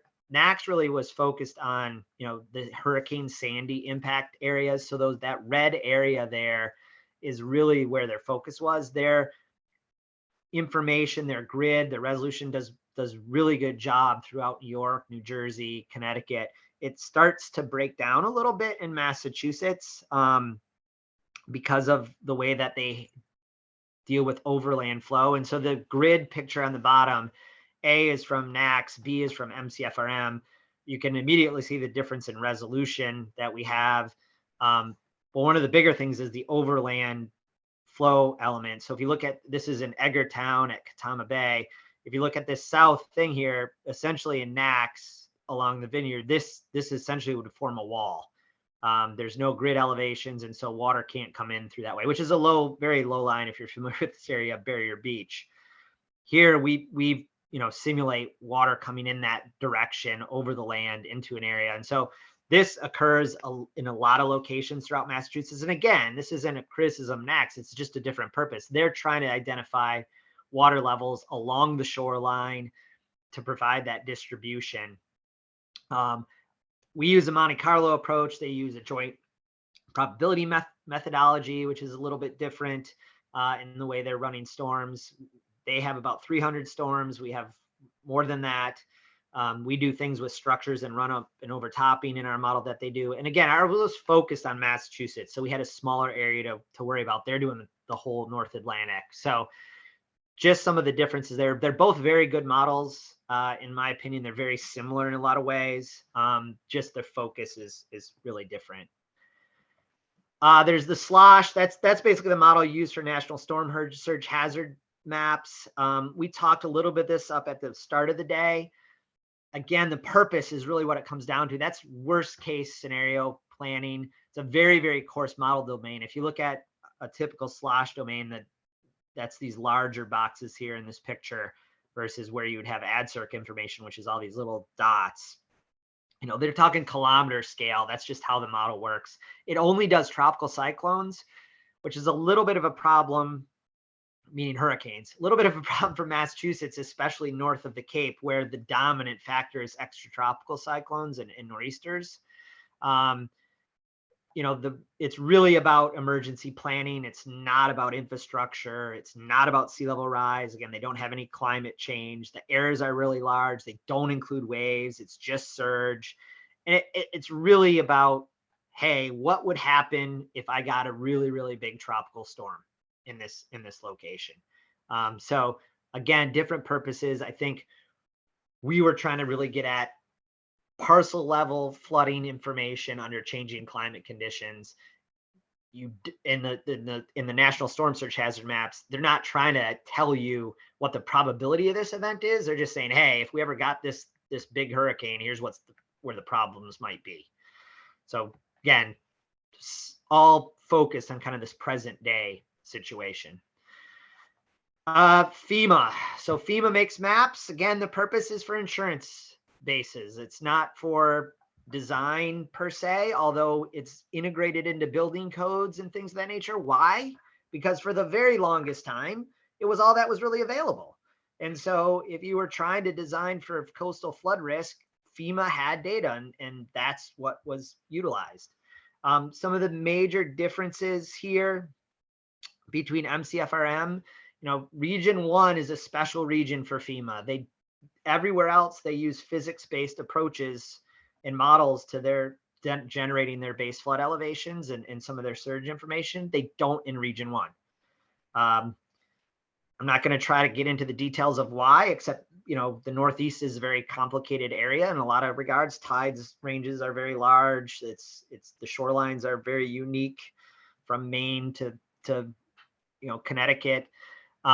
So they use historical analysis, and really that tends to overestimate many of their parameters, and they use a very simplistic transect based approach. So it's just whatever happens along this line, we're going to map out over a larger area. Again, different purposes. They look backwards in time. They look at historical water level observations. There's a reason why you can have pretty successful LOMR applications here, because when you go away from just a simple transect and you go 200, 300 feet further along the shoreline, that transect or what's happening along that elevation is completely different. And so when you run the FEMA approach over a different transect, you're going to get different results along that topography in many, many cases. Some of the big differences between MC-FRM and what we're doing is, besides there's a really drastic difference in methodology in region 1, is time is not a factor in the FEMA mapping, right? So when a storm comes through in FEMA, it peaks at, say, elevation 10. Okay, if water can get to elevation 10, it's going to stay at elevation 10 as long as it needs to in their approach, right? It's a peak water level, and that's where it's going to reach. When we dynamically simulate a storm, it may peak at 10 for a very short period of time, maybe a half hour, maybe less. It may come back down and peak at 9 the next time. That's all included in the model. Time is a very, very important variable when you talk about coastal flooding. If you have a very small entry point of flooding and it only lasts for 15 minutes, you might not get enough volume passage through that area to flood a big basin that's lower elevation behind it. And so that lack of that time element in the FEMA mapping is one of the bigger differences. Another big difference is one storm. They're really looking at one storm. And if you look at some of these charts I have here, they use like the 1978 storm as kind of a ground mark for what a 100-year level is. And they kind of overestimated some of the high water mark data that actually occurred during that event, which went through a whole LOMR revision for the city of Boston, which we were involved with. And so there's just some differences in the way that the mapping really occurs. We simulate, again, thousands and thousands of storm events to get that overall distribution. A 100-year storm, quote unquote, in Boston is a completely different thing than it would be for the North Shore, the South Shore, or obviously Cape Cod. And so even it's different in Boston itself. If you go from one location to another, just because of the way a track line might work, or the radius to maximum winds, or the tides involved with things. So it's really important to understand that we're looking at that full distribution. They use an analytical method for wave setup. It's a West Coast method called DIM. It's pretty poor. It's been proven to be pretty poor. The numerical method is much better. So it's just another difference. Really, you know, we're very strong in the fact that you should not be trying to compare MC-FRM results to FEMA results. They're just for different purposes. They're done in completely different ways, and they'll probably match up okay in a lot of places, but understand that it's a really not an apples to apples comparison at all. All right, so I already went through some of the comparisons to sea level rise viewers and stuff, and we've done some other comparisons to other models and things of that nature. But I want to change gears a little bit and turn it over to Margot, and she can talk a little bit about the Climate Resilience Designers Standards tool and how you can start to use that. Great, Kurt. Can you advance to myself? Thank you. So in the first workshop, I covered a series of online viewers where you can interact with products of MC-FRM with that focus on the level 1 products. What I'd like to do now is focus on this tool that features MC-FRM level 2 products. This is the Climate Resilience Design Standards tool. There are detailed training videos and PDF resources that cover the tool beyond our scope today, and we'll drop those links in the chat for you to peruse on your own time. What I'd like to do this morning is give you a high-level overview of how this tool came to be, what it aims to achieve, and how to access it, and point out where the MC-FRM level 2 products come into play. After the next knowledge check, following this section, Brittany is going to provide a demo of an example project using the tool with a focus on these MC-FRM outputs. Again, I encourage you to review the supporting materials on the tool landing page on resilientma.mass.gov for more detail. So a little background on how the tool came to be. In the 2018 State Hazard Mitigation and Climate Adaptation Plan, or SHMCAP, there were several state agency actions looking to advance incorporating climate resilience into the capital planning process. The Resilient Massachusetts Action Team, or RMAT, is the implementation body of the SHMCAP, comprised of climate change coordinators from each secretariat and supporting agency staff. The tool development was led and supported by the RMAT to further the SHMCAP priority actions. Next slide. So some goals for the tool development included making the Commonwealth's climate change projections more broadly accessible and used in a consistent manner so that you don't need to be an expert in climate resilience to make informed, climate smart planning and procurement decisions. The initial intended audience of the tool was for those involved with the Commonwealth's capital planning process, essentially state agency staff supporting project planning. However, the tool development team decided to expand access of the tool and make it publicly accessible to support administration of municipal grant programs. So we featured it on the resilientma.mass.gov climate change clearinghouse website. Next slide. To access the tool, users can either make a public account by clicking on the blue button on the landing page, or if they are a state user, they can create an account with their state email. First-time state users need to reach out to rmat@mass.gov to set up an account. There are a couple of different user roles available. Most users, including public users, will be assigned a reporter role where they can create and share their own projects and submit projects to the database. And some grant programs require this step for the application process. State users can be assigned a viewer role where they can see and search submitted projects in the database, or they can have a combo reporter and viewer where they can create their projects and view projects. Next slide. The intent of this tool is to provide information at the project scale. So users will need to draw a polygon to delineate their project footprint. This tool is not intended for community regional scale analysis. Next slide. Once you've drawn your polygon, you'll be prompted to answer a series of input questions, and you'll need to know enough about your project to answer questions about basic core information in step 1, whether the project provides ecosystem services benefits in step 2. Step 3 is meant to augment the backend GIS calculation of climate exposure, so primarily based on where you've drawn the polygon, by asking a few user questions about the history of flooding, both coastal and inland, to factor into an exposure score for 4 climate parameters assessed in the tool. These are sea level rise and storm surge, precipitation, riverine flooding, and extreme heat. When you get to step 4, you'll be prompted to identify at least one physical asset on the site.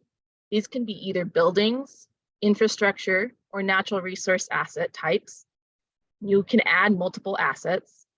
You'll need to know enough about the project to answer questions about the asset type and subtype, estimated useful life, and a series of criticality questions about each asset. There are several in-tool guidance icons throughout each step to clarify terminology. Once you've answered every input question, the workflow at the top of the screen will populate a project output tab. Next slide. This project output page is organized to provide overall project ratings on top, followed by asset-specific ratings and recommended design standards. The overall project scores include a yes/no indicator of whether the project is located in an environmental justice neighborhood, and either a low, moderate, or high ecosystem services benefit score. The purpose of the second score is to provide an overall indication whether the project may provide protection of natural resources and nature-based solutions above and beyond existing regulatory requirements. Next slide. The final overall project rating includes a preliminary climate exposure score for the 4 climate parameters.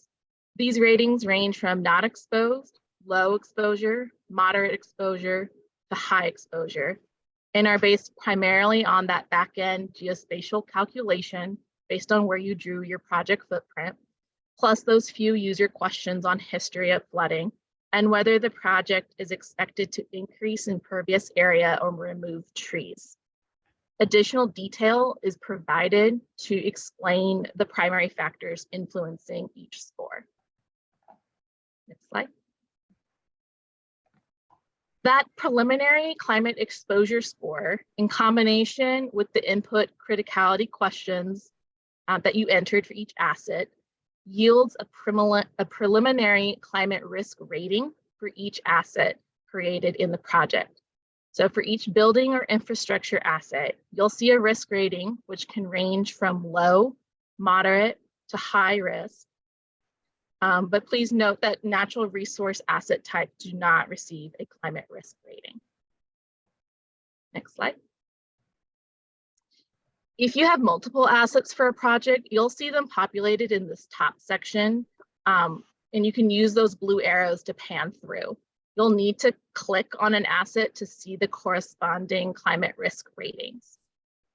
As with the climate exposure rating, there is additional detail for each climate parameter on which criticality factors influence a particular rating. Next slide. This last section of the tool outputs is the recommended design standards. These are given at the asset level. All projects get recommendations for extreme precipitation and heat, but only projects exposed to riverine flooding and coastal flooding will see these additional categories.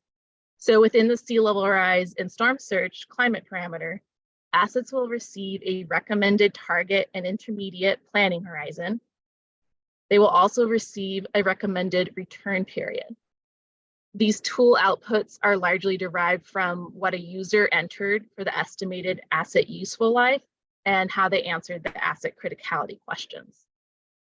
The MC-FRM level 2 outputs come into play when we get into the applicable design criteria for each asset. So Kirk already covered these level 2 outputs in detail, and Brittany is going to walk through an example project momentarily.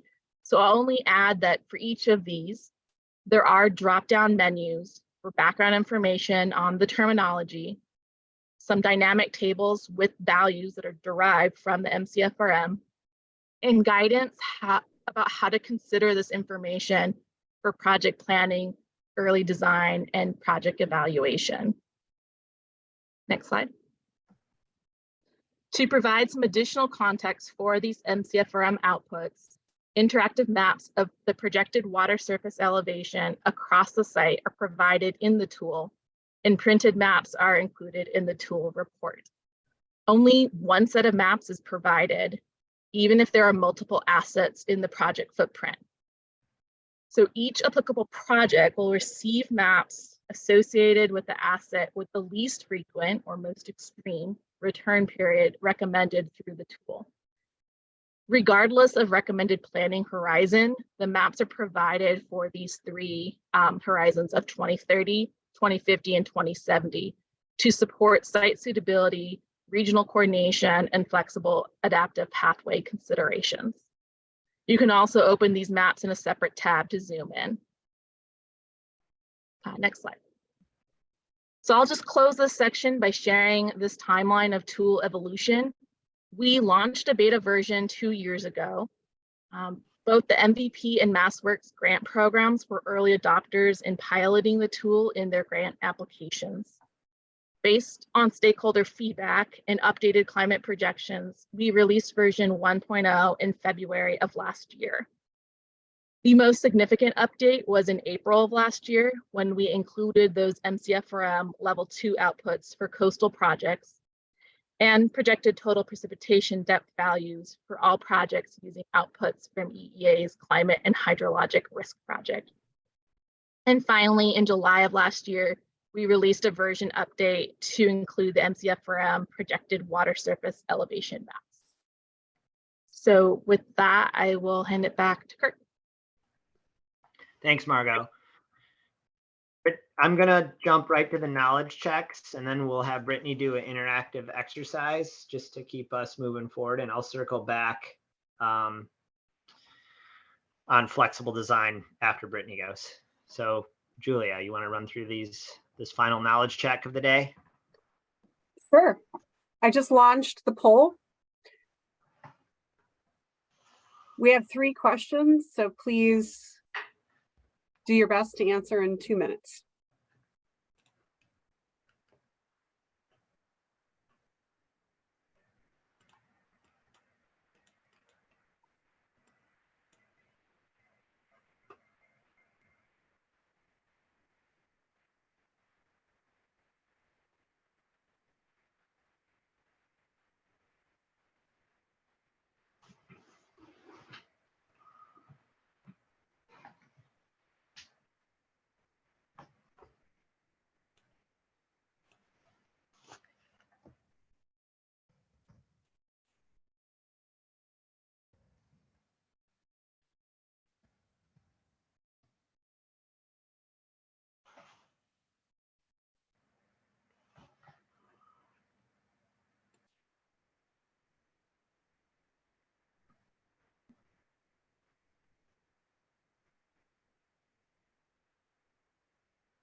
All right.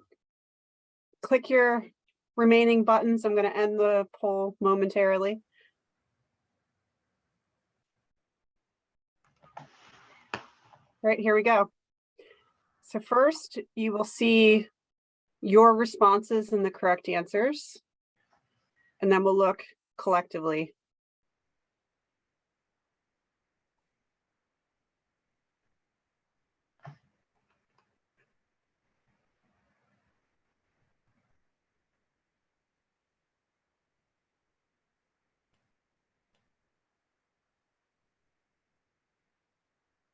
You should be seeing my browser. Yes, team? Okay, so question number one, a true or false question. The correct answer was false. We were not trying to trip you up on this one, but as Margot said, the exposure score applies to the entire project boundary. If you have a complex project and a lot of assets, we do encourage you to draw smaller project areas and evaluate the different components separately. Question number two, we wanted you to select all that applied, and only the first response, level 2 MC-FRM data, was correct. Question number three, this was a select all that apply question as well, and we wanted you to select the true statements. So the correct answer here was sea level rise viewers present reasonable representations of potential future tidal or sunny day flooding. Some people also call this nuisance flooding, and 88% of you picked up on that statement. So thank you. I'm going to stop sharing and turn it over to Brittany. Thanks, Julia. I'm going to share my screen. We're just going to quickly walk through the use of the climate resilience design standards tool. Can I get a verbal cue that you can see my screen? Looks great. Thank you. Thanks. All right. So when you open up the tool, you'll come to the login page, and then that will bring you to the initial dashboard for setting up your project. I'm going to quickly go through this. Margot explained kind of the upfront use of this dashboard and workflow, but here's where you draw your polygon. You'll answer a variety of questions, and I will reiterate Margot's point that if you want to get specific climate risk factors or ratings, you want to be to ensure that you document those assets that are along your project footprint. So you won't get those risk ratings unless you enter or populate those project assets. So as Margot mentioned, once you go to that project output, once you answer all of those questions and kind of assess your criticality, the first section really provides that overall project exposure score, which characterizes a variety of factors like the presence of environmental justice communities, ecosystem benefits, and the risks to the overall exposure to those climate factors. The level 2 data really comes into play in this preliminary climate risk ratings. And for this example, we use the Salisbury police station, and I included the police station building in itself and also the road in front of the building as the two assets that I was going to test this tool on.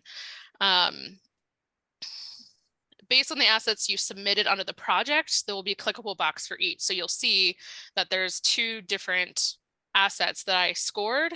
And so there's varying information for each of those assets. Additionally, up front, you will be able to understand the overall climate risk ratings for each of these assets.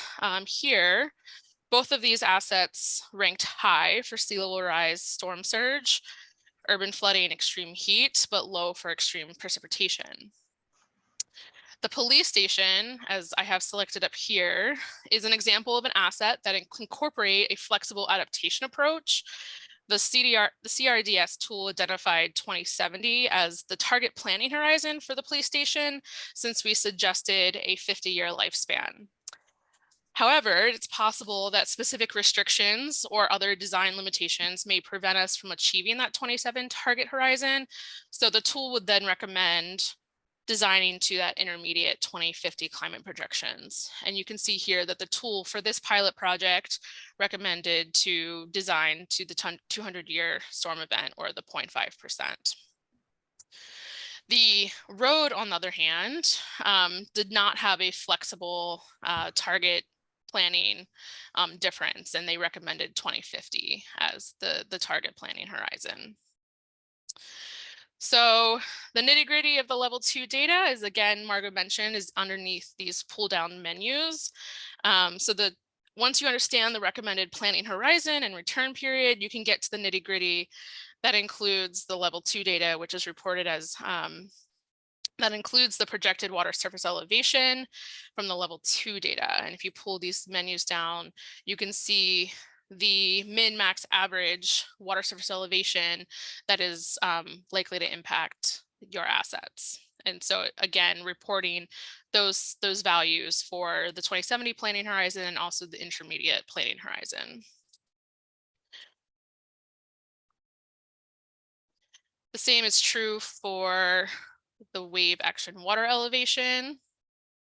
Get the values for that data set, and also the level 2 projected water height values.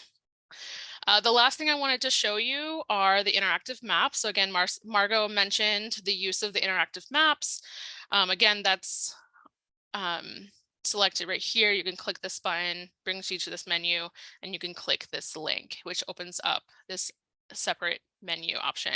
And so just remember that you have your project polygon here, and then it's showing the water surface elevation for that 500-year event, which was the recommended storm condition that you would hopefully design to.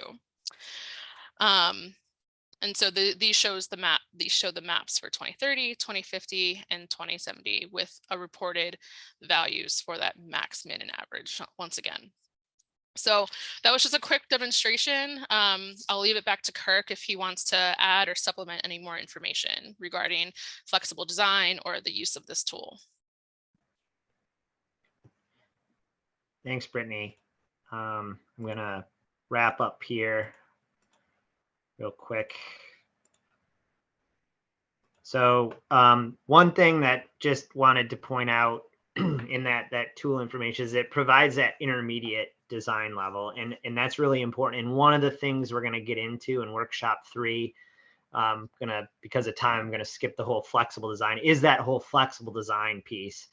Given the level of uncertainty that we have in the sea level rise projections, specifically as you go further out in time past mid-century, it's really important to think about the way that you're designing and utilizing this information as a modular or flexible approach. And I'm going to give an explicit example of how you do that in workshop 3, maybe a couple of different examples of how you look at that intermediate level, because not everything can be designed even to the level of the service life or consequence that might be projected. And so we need to be smart about how we're doing that. Is a lot of these projects are not just projects on an island, right? They're connected to other assets, to other things, and to get to a certain level when maybe the infrastructure around you isn't that level doesn't really work. And so flexible and modular design is something that we're really going to talk about.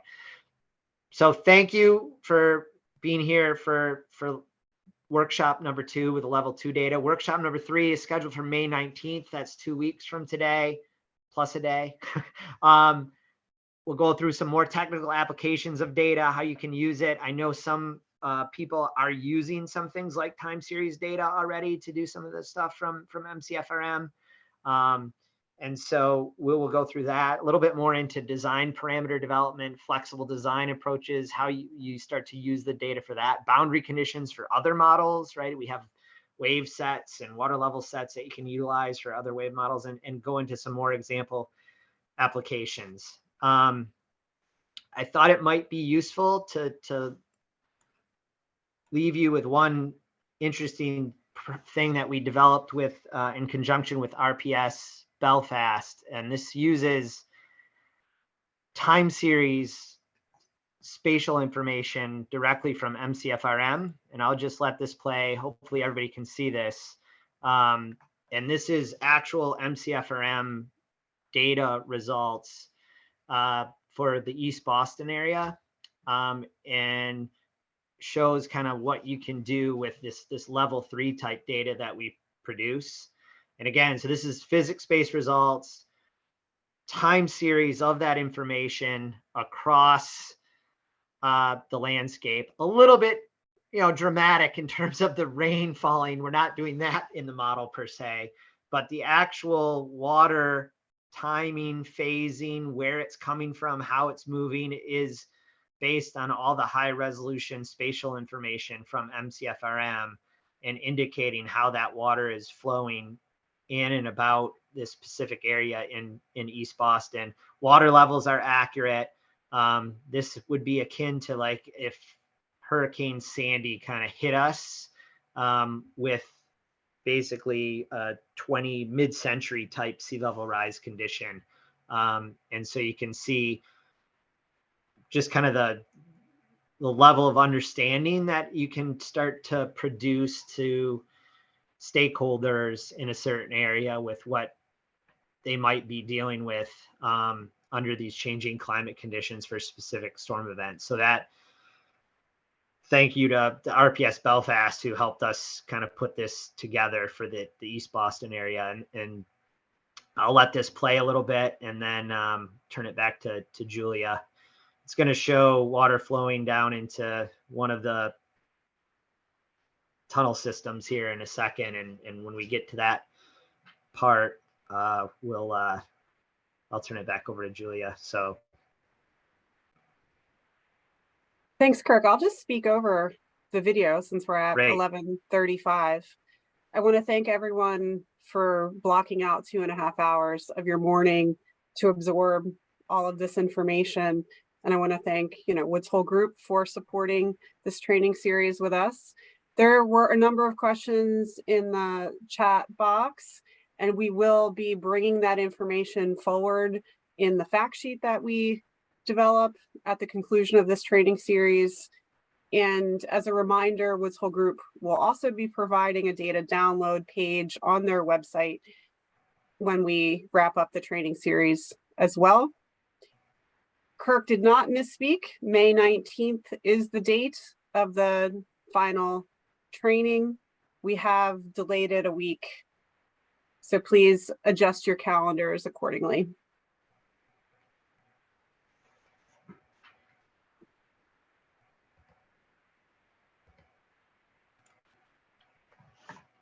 So thank you, everyone. Thank you.